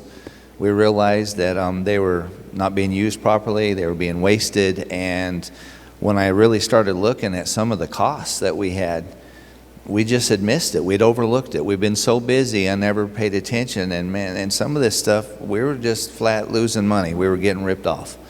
And so we were able to find new vendors, work with the pricing. And that not only helped us through the COVID as a positive, but going forward, it's really going to help us because, things are running a lot more streamlined. And yeah, that was a big thing. Another one is just like you said, the maintenance. When you're hustling and bustling every day trying to make $1, when the end of the day comes, you shut the doors and you go home. And it gave us the opportunity, because we have a lot of machinery, just the building itself needed a lot of maintenance. So we're again tried to do all that stuff and turn that into a positive. And anybody can find the negative. It's everywhere. It's a lot harder to find the positive. That's right. Thanks, Ron. One thing that we as a group, and we have maybe 10 or 12 other business leaders around the region, and we've been talking for close to a year about opportunities that we see for Southwest Virginia as a whole to to move forward and to grow into our potential that so many of us believe that we really have. Todd, will you tell us a little bit, what do you feel like there have been opportunities within the region? What has worked, and what are some of the challenges that we face, you feel like, as a region? Well, we kind of talked about a little bit of that earlier about a network for communications. You know, I'm 100% for that. We need to put that together so that we can, you know, bring our resources out. You know, I think that business leaders in the region, we have all admitted here on this panel that we've been somewhat driven by coal. That being the common denominator. I think that as business leaders in this region, we need to look at the things that unite us far more positively than we can look at things that may divide us. And, you know, division is, you know, we all think we have our own little secrets, and that's hard for us. It's hard for me. It's very hard for me. I admit that. But somehow, somewhere along the lines, immediately, we have to be able to cross those lines. We have to develop a trust and a relationship between the business leaders in our Appalachian Council. And I think if we can do that, we will find way more positive things to come out of that than negative things. Because, you know, one of the first times I guess we ever met, we were actually on a panel. Right? Coal show? Oh, Yeah. no, we were on a business panel. We were on a panel. And that very day, you had a problem with a fan. You said, my goodness, I've called everybody. I can't get anybody to fix this thing. Fixed my fan. Yeah, and I said, you know, send it to me. I'll fix it. And I didn't know what it was, but I'll fix it. And it happened. It worked. And you ended up spending about half the amount of money that you had been quoted. And I sure hope that fan's still running. I think so. You think so? Say yes, Running. please. It's fantastic. There you go. There you go. But those are opportunities that we have to take advantage of in this region if we're going to continue to make it. You know, trying to stay positive, and it's something that I've noticed in the last couple of weeks. I drive a lot. I'm exposed to a lot of different areas, little communities, and in our community, how many people knows where there is a house that when you were young, there were 5 kids in that house, but when you drive by it now, there's trees growing up through the middle of it. And those people have moved and gone. Schools, all the little country schools, they're not there anymore. We have diversified them. You know, I'm not saying whether that, or combined them. I'm not saying whether that's good or bad. I think there's actually some good in that as well. But all of the numbers and the people and our census continue to decline. And another thing that I think that we need to do as business leaders is we need to support local communities and their activities. We need to provide activities. We need to bring these things to the attention of our business, of our government and community leaders. I'm from Buchanan County. There is not one daycare in our county. There is not one daycare in our county. There is only a couple of restaurants that you can actually go sit down in before pre-COVID. We are missing the mark, and it is, of my opinion, in economic development, we are continuing to try to push and recruit other businesses when we don't have people that can staff the ones that we have now. We need to promote within our communities. We need to make it attractive for college graduates to move back to our communities. That CAD class, that welding class, all of those things, we need to be able to offer those. And as business leaders, if we have to sponsor that, that's what we need to do. Those are the things that I think that we have to change within our communities to make our place a better place to live for our children and our grandchildren. Todd for president, you guys, right? No way. At least representative. No way. But you know, I'm for Dolly Parton's phrase. You know, we just happen to own a few rentals down there, and I love Dolly Parton. I think she's the greatest thing. I have loved her since I was about 10 or 12 years old, and I still love her. I wonder why. However, Dolly Parton uses one term, and she uses it really, really well. And I have done my best to be able to adopt it into my business as well. And she uses a slogan. She calls folks, my people. My people. We as business leaders, we need to focus on our people and what we can do for our people. Well, we need to adapt that, that's for sure. We do. We need to me, one of the greatest opportunities in this region that I feel like we've been missing out on is the opportunity and the ability to support our existing businesses in the region. So you have, all of these regional funding authorities, and typically one of their core tenets is to bring in outside business into the area. And that's great. But what's going to be more of a long-term have a more long-term positive impact on the region and on our people? If you are supporting your small existing businesses that have roots in this area, the Buchanan Pumps, the Clark Machine, tell me the name of your business, I'm sorry, Norris Built, all of these businesses that are family-owned businesses, we're not leaving this area. We've been here for decades. And guess what happens when you do that? You get to start calling them my people. You get to start putting, your actions where your words are. And then the people from the outside take note, and they see how you treat your people and how you treat the existing businesses, and then they come to you. So you don't have to continue to spend those millions and millions of dollars with the marketing groups and with all of these different outside entities to basically headhunt the large companies to come here. Treat your existing small businesses well, and they will come. So to me, if you that's run what for we really president, focus on. I'll be vice. You'll be vice. I'll go for there's vice. A fly on your head. Oh, fly off your head. Bethany, what about you? What do you see as one of the opportunities that maybe has worked or hasn't worked? And what can we do to come together as business leaders to try to help propel the region forward?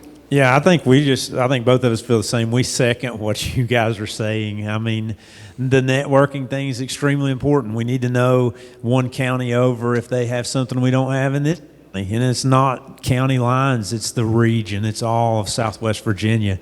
And, we all jump on Google, and we all have a supercomputer in our pocket or in our purse, and we jump on there. And Google typically goes to, like somebody mentioned earlier, to whoever pays the most money to it. That's who you're going to find in the top ads or the first 3 pages.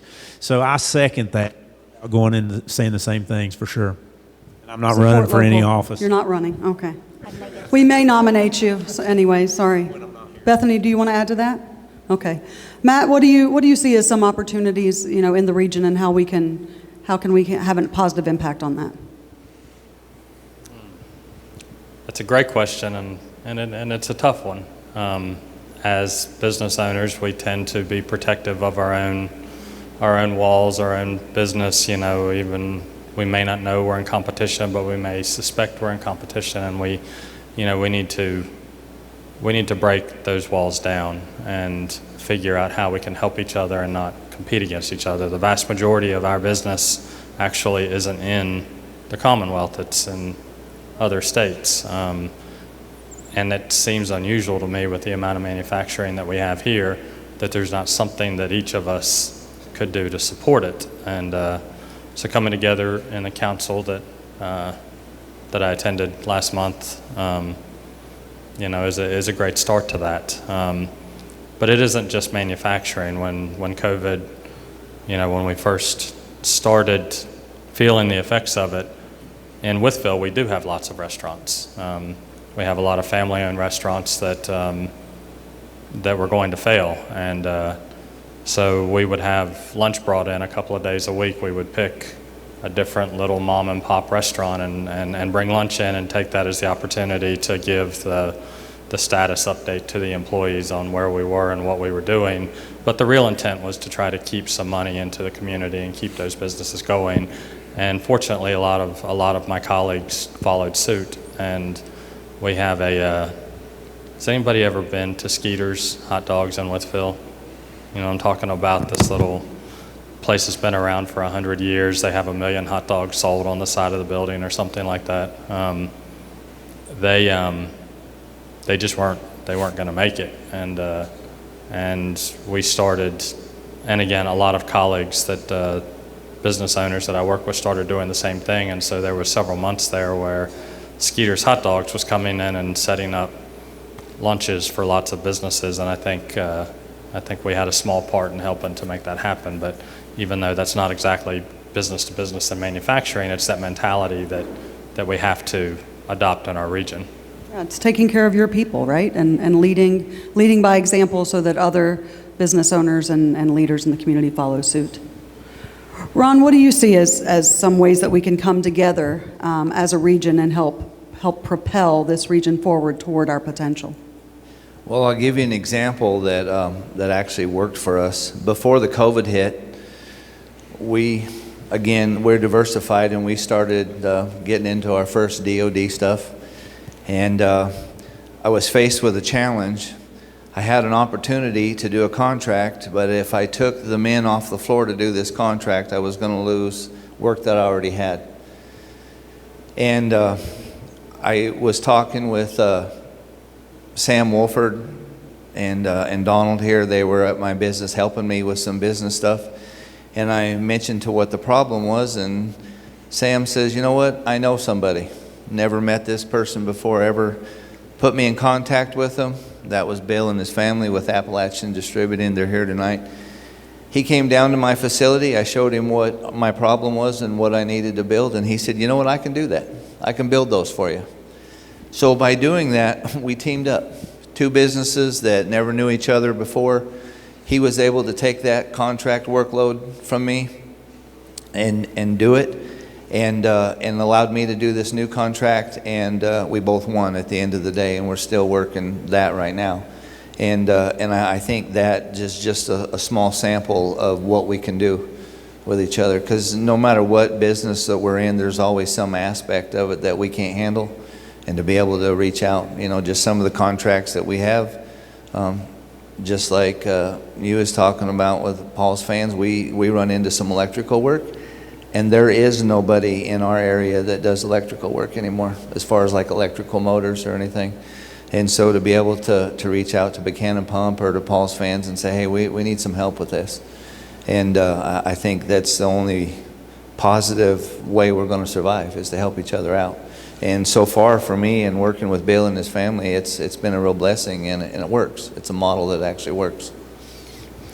So I'd like to use that opportunity as a segue to talk about a group of business leaders that we have begun to form. We met 2 years ago at the Coal Show in Bluefield, West Virginia, and spoke about the opportunity to pull together a group of business leaders to have a strong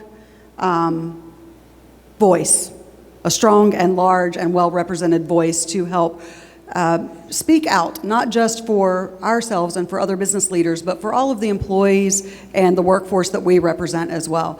And so I'm proud to say that we have developed a group that I believe we're 18 business leaders, and Sam has been integral, of course, in helping us facilitate this group together. And we're the Appalachian Council for Business Leaders, and everyone up here is serving on that group. And we're just really proud to say that we're going to speak for you guys. We're going to hopefully earn the honor to speak for you guys and to speak for all of our employees, and to come together and collaborate, right? Break down those walls, learn to trust one another, and bring together a voice that we can go out and be a positive force for good and have positive impact and go and lobby to the regional authorities and to our politicians and to our decision makers and let them know, hey, we are the leaders in this Southwest Virginia region. This is what we see that we need. This is where we see that funding needs to be allocated in order to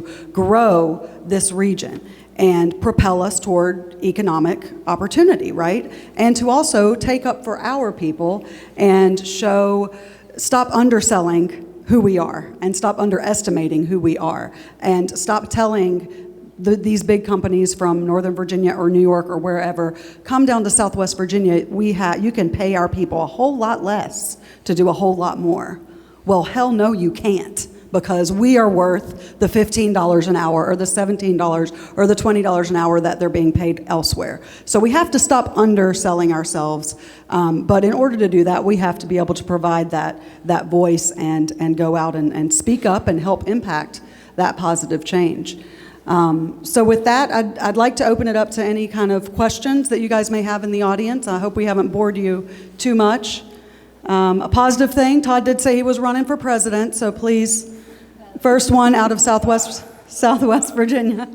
Is there any questions? You guys have any questions about anything we spoke about on the panel or the Appalachian Council of Business Leaders in general?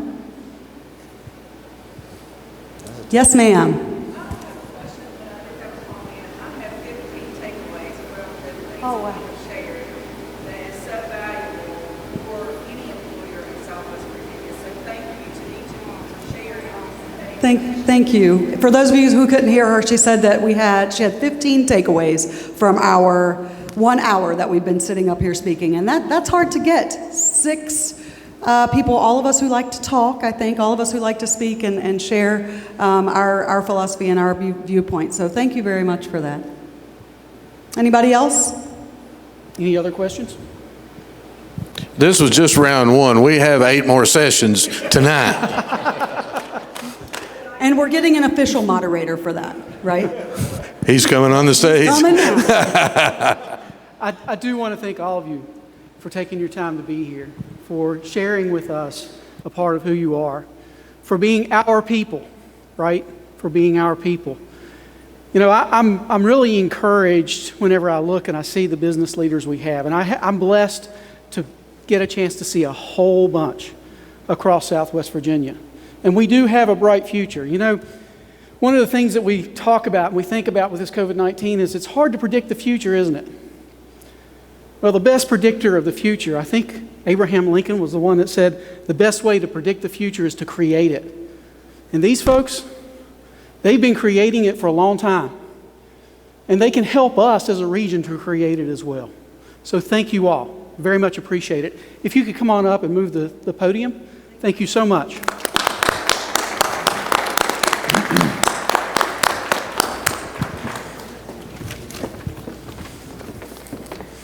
Thank you.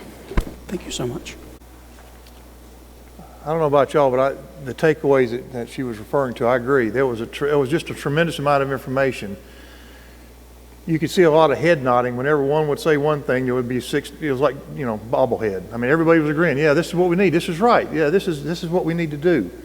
And that was encouraging. It really, I mean, it's just fantastic. I think we're seeing it, and that's great news.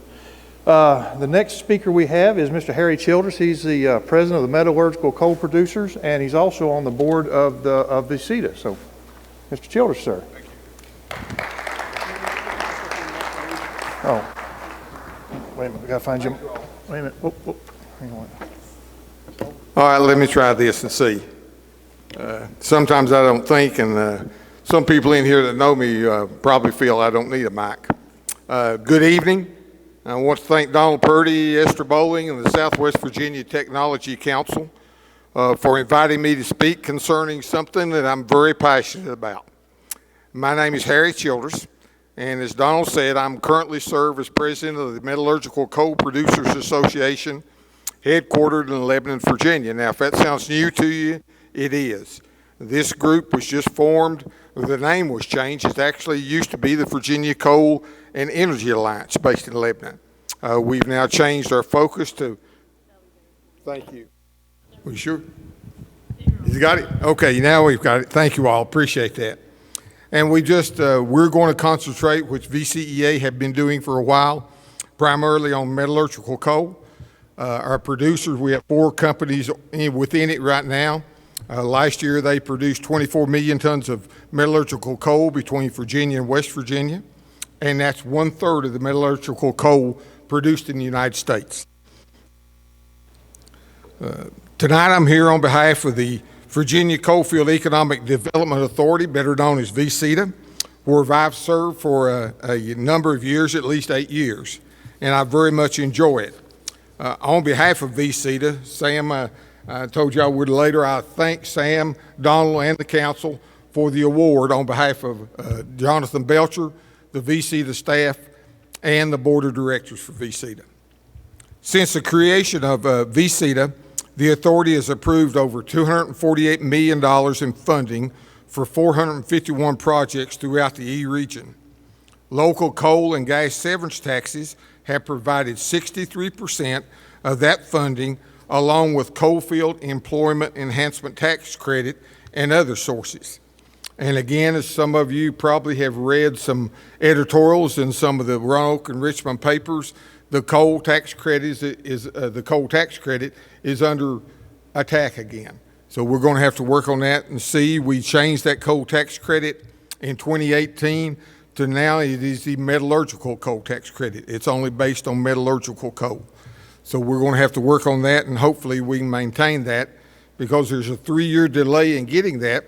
So we haven't had a company apply for it or obtain it yet. That's not due till 2021. So there's a lot of work out there, and a lot of work that we have.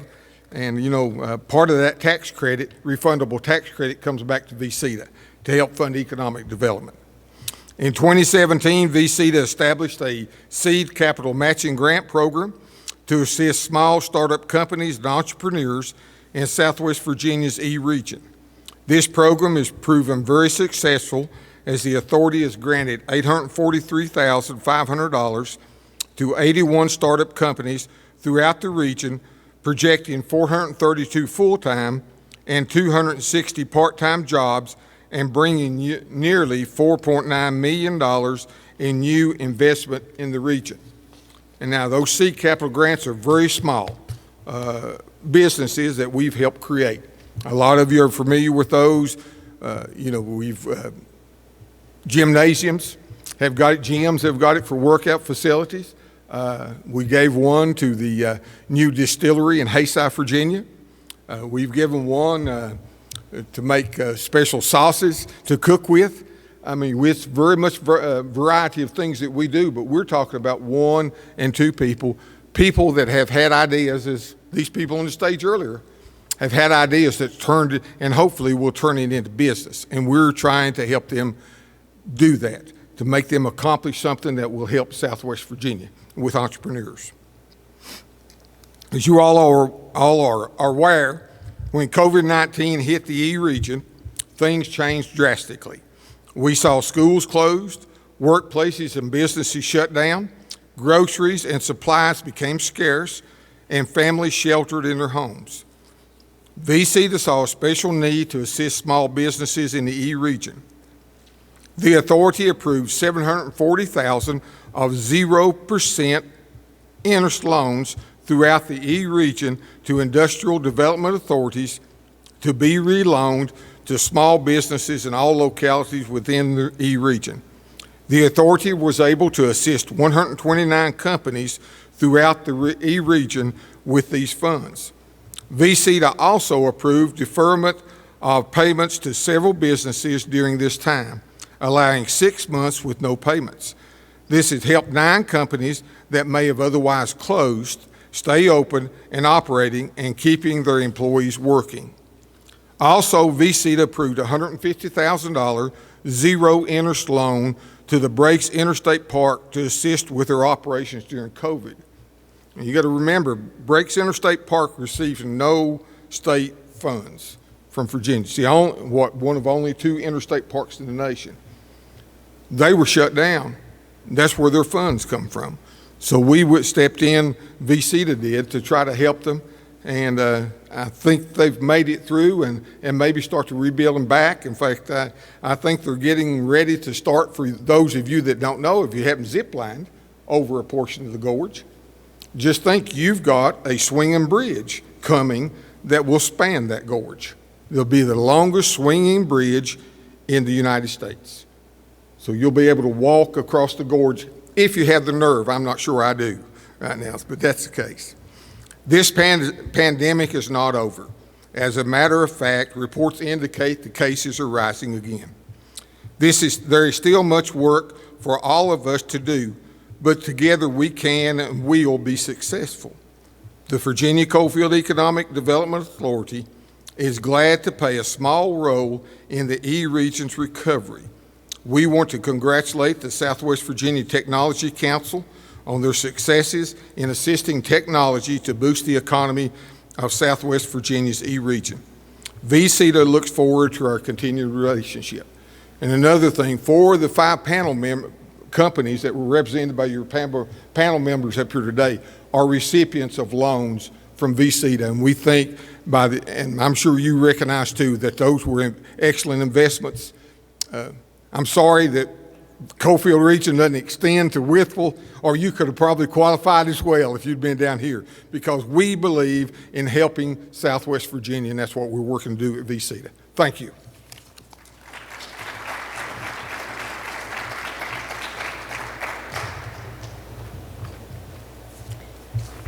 Wow, good evening. It's hard to be short, you know. I have the privilege of introducing the award winner for the 2020 Excellence in Business Standing Strong in Challenging Times Award. And I feel like I don't need to even say what we have written here about them, because you heard a lot about them during our panel discussion. But I'd like to welcome Melanie to the stage, please. Lawrence Brothers Incorporated is a family-owned fabricated metal manufacturer established in 1974, located in Bluefield, Virginia. Their business was on a great growth track, and they just completed a significant capital investment project when the COVID-19 crisis hit. It resulted in closure of many companies across the nation. Initially, Lawrence Brothers closed their doors, but only for a very brief period.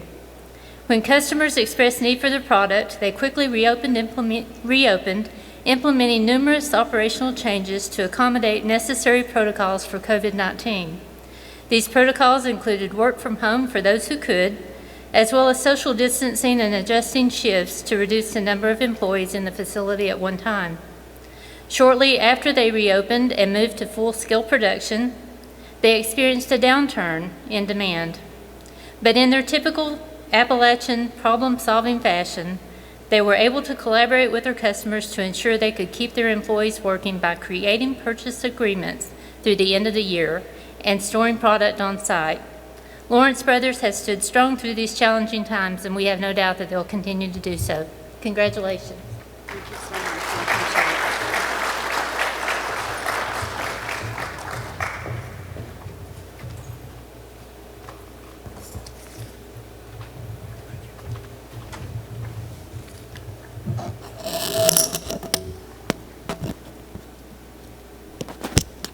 Juggling act.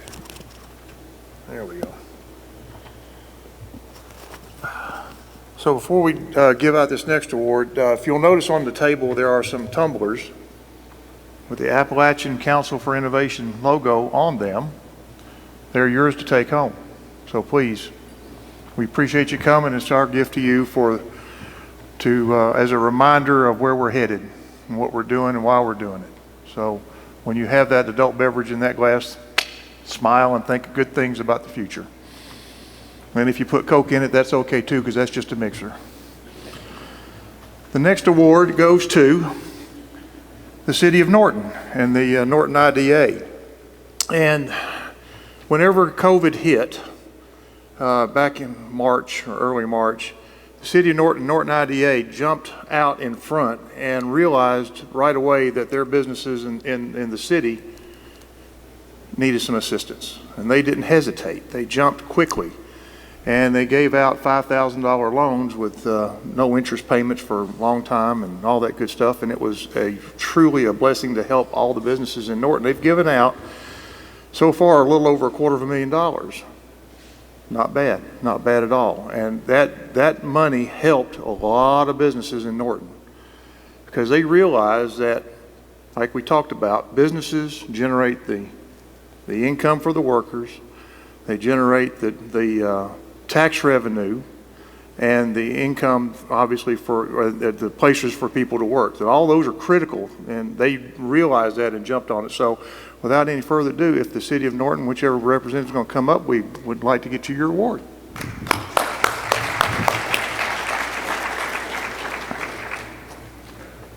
Yeah.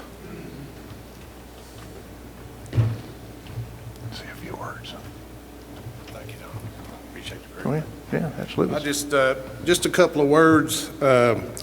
We do have a couple of IDA members here, Miss Ethel Daniels and Miss Barbara Crusoe, and this was, as Donald said, council and IDA, when COVID hit, we said we need to do something and we need to do quick because our hairdressers were shut down, our restaurants were shut down, a lot of downtown businesses were shut down, and we knew that these people had utilities to pay, they had rent to pay, and so this program was one of the quickest, as Donald said, to get up and running, get the money out to our businesses.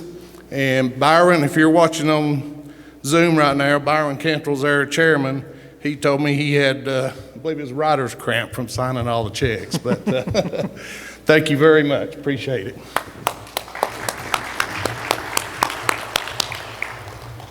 So we had a speaker lined up with a VIAA, Josh Lewis, but unfortunately he had a personal matter to come up earlier today and he was not able to attend. So for this time frame, we are going to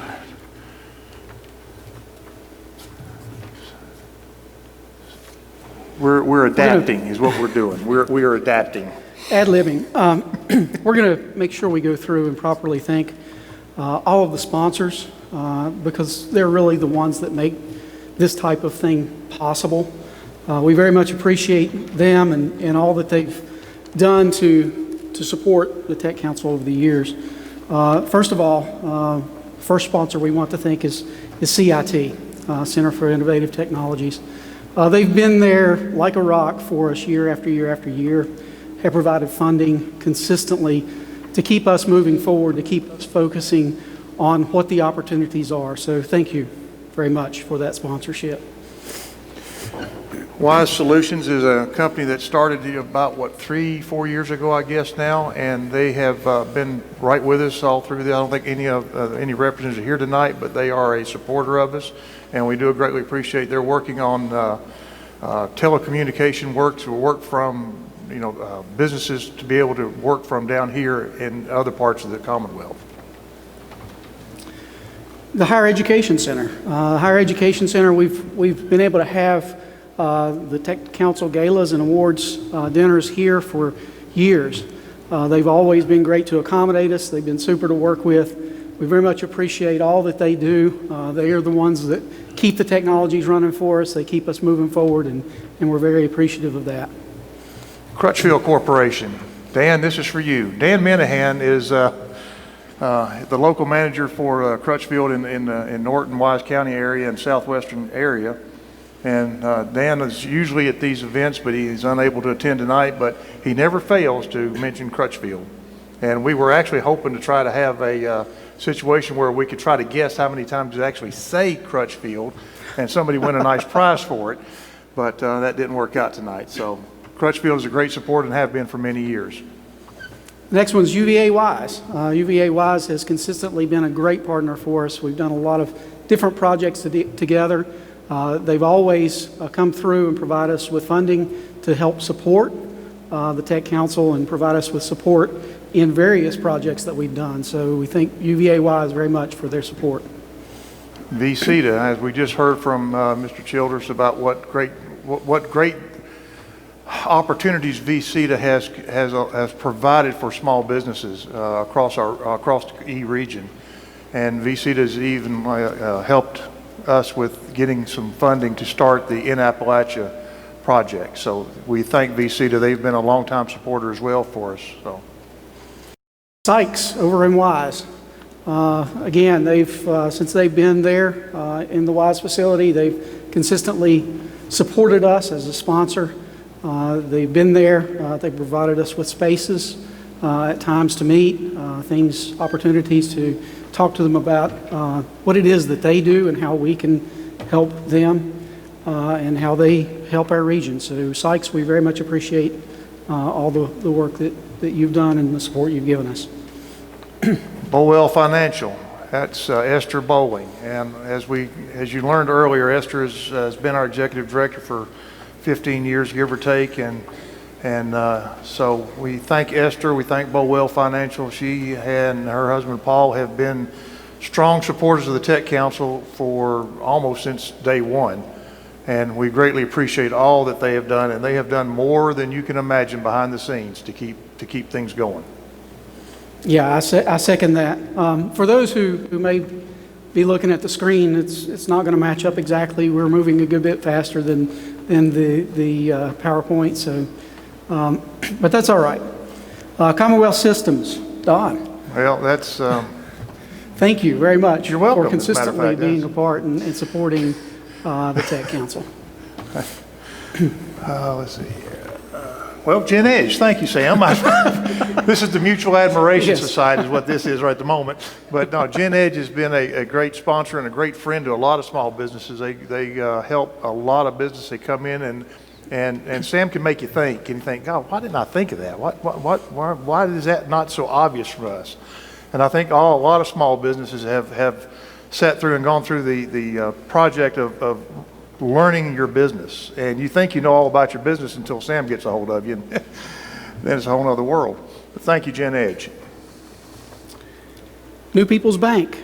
New People's Bank has been consistently there as a sponsor. We very much appreciate them and the funding that they provided to help support this event. Carbon Discovery and Research. If those of you who were with us last year, Dr. Hooper with Carbon Research and Development spoke last year here at the gala. And so this is their second year of sponsorship, and we greatly appreciate their assistance. Napoleon Hill Foundation. Again, another one of those longtime supporters. They've consistently been there and provided funding to help us continue to have these types of events, and we do very much appreciate their efforts in that way. Paul's Fans, we appreciate you guys. This is I think their first year sponsorship as far as I know, but I got a hunch it might be a long-term relationship going forward. And if we ever need a fan, we know where to go. I mean, they got them big fans. I mean, big fans. Jeez. Fantastic. That's fantastic exactly right. Fans, yes. Fantastic. Norton IDA, thank you very much for being willing to help support these efforts and being a part of that support system for the Tech Council. Lawrence Brothers, we got potential president and vice president in these two companies we just talked about, but no, Lawrence Brothers is supporting us this year, and Melanie, by acclamation, she wasn't there, so in other words, she became the leader of the group, if you will, for the business leaders group. So there's a lesson, and Dan Minahan is well aware of that lesson. You don't leave the room when nominations are being made. But Lawrence Brothers, we thank you very much. North Built Fabrication, Ron, Tiffany, thank you. Thank you for being a part of Southwest Virginia, a part of the community. We appreciate your support. Mountain Empire Community College, we thank you. You guys have been there again almost since, I guess, probably since day one. And your support and your helping this council, but not only that, but helping the region as well with providing the education that's needed for small businesses to get the workforce trained up. We appreciate it very much. And for those who enjoyed a nice glass of wine, Mountain Rose Vineyard, they provided wine for us for this evening, and we very much appreciate that donation.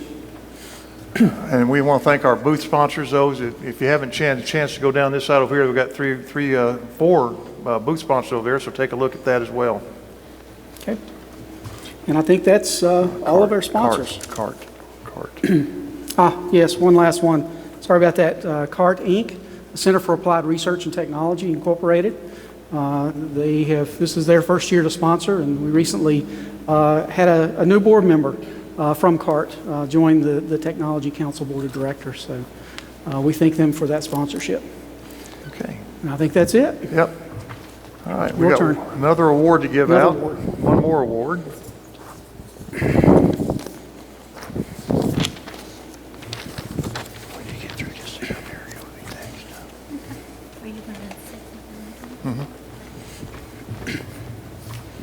Okay, folks, I'm back.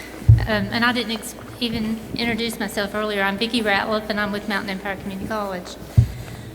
Our last award recipient will be earning the 2020 Excellence in Business Standing Strong in Challenging Times Award. And I hear this company is fantastic. So Todd, come on up. Paul's Fan Company, located in Big Rock, Virginia, in Buchanan County, leaned into the challenge of COVID-19 and the ensuing responses and shutdowns by focusing on what they could do as a business. Prior to the crisis, Paul's Fans had grown their business with plans to expand and relocate into an 80,000 square foot shell building in the Southern Gap Industrial Park in Buchanan County. This fantastic company also has plans to expand to a second industrial location in Lee County in the Constitutional Oaks Industrial Park.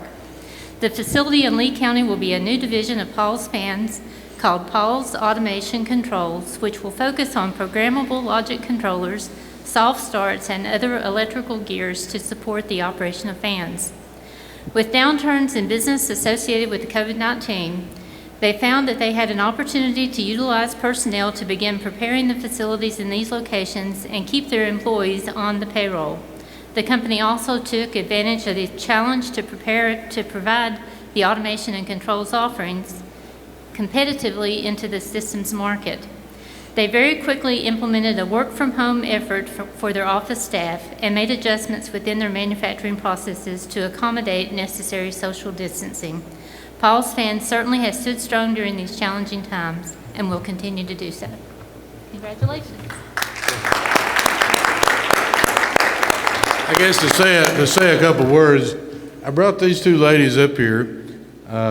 This is Jackie Eastep and Courtney McCowan. And they are very, very instrumental in our company. Jackie has been with us through this past 5 years of crazy growth and diversification that she has led the charge on most of that. And I was sitting there thinking just a few minutes ago, and our company has 10 employees in managerial leadership positions that are less than 40 years old. And we really contribute that to our future, to where we want to go and what we want to do. And there was 3 things earlier that I wanted to point out and I forgot as far as key factors to our business. One is my heavenly Father. Number 2 was my earthly father, and that core work ethic that he instilled into me even when I didn't want it, and also my people. So I'd like to give my award to my people.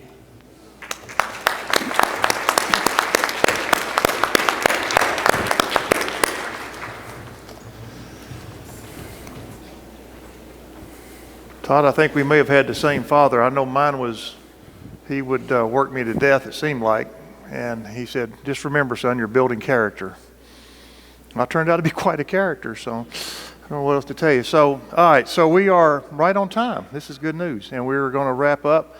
The last thing we have is Vicki Ratliff is our president-elect. She's going to be taking over next year. Normally we do our galas, as you all well know, usually in the springtime and so forth, but COVID, you know, whatever. But she's going to be taking over next July the 1st, and so I thought we'd have a few words from Vicki and let us know what's on her mind in that regard. And remember, 2020 is really a cuss word, so it's WT 2020.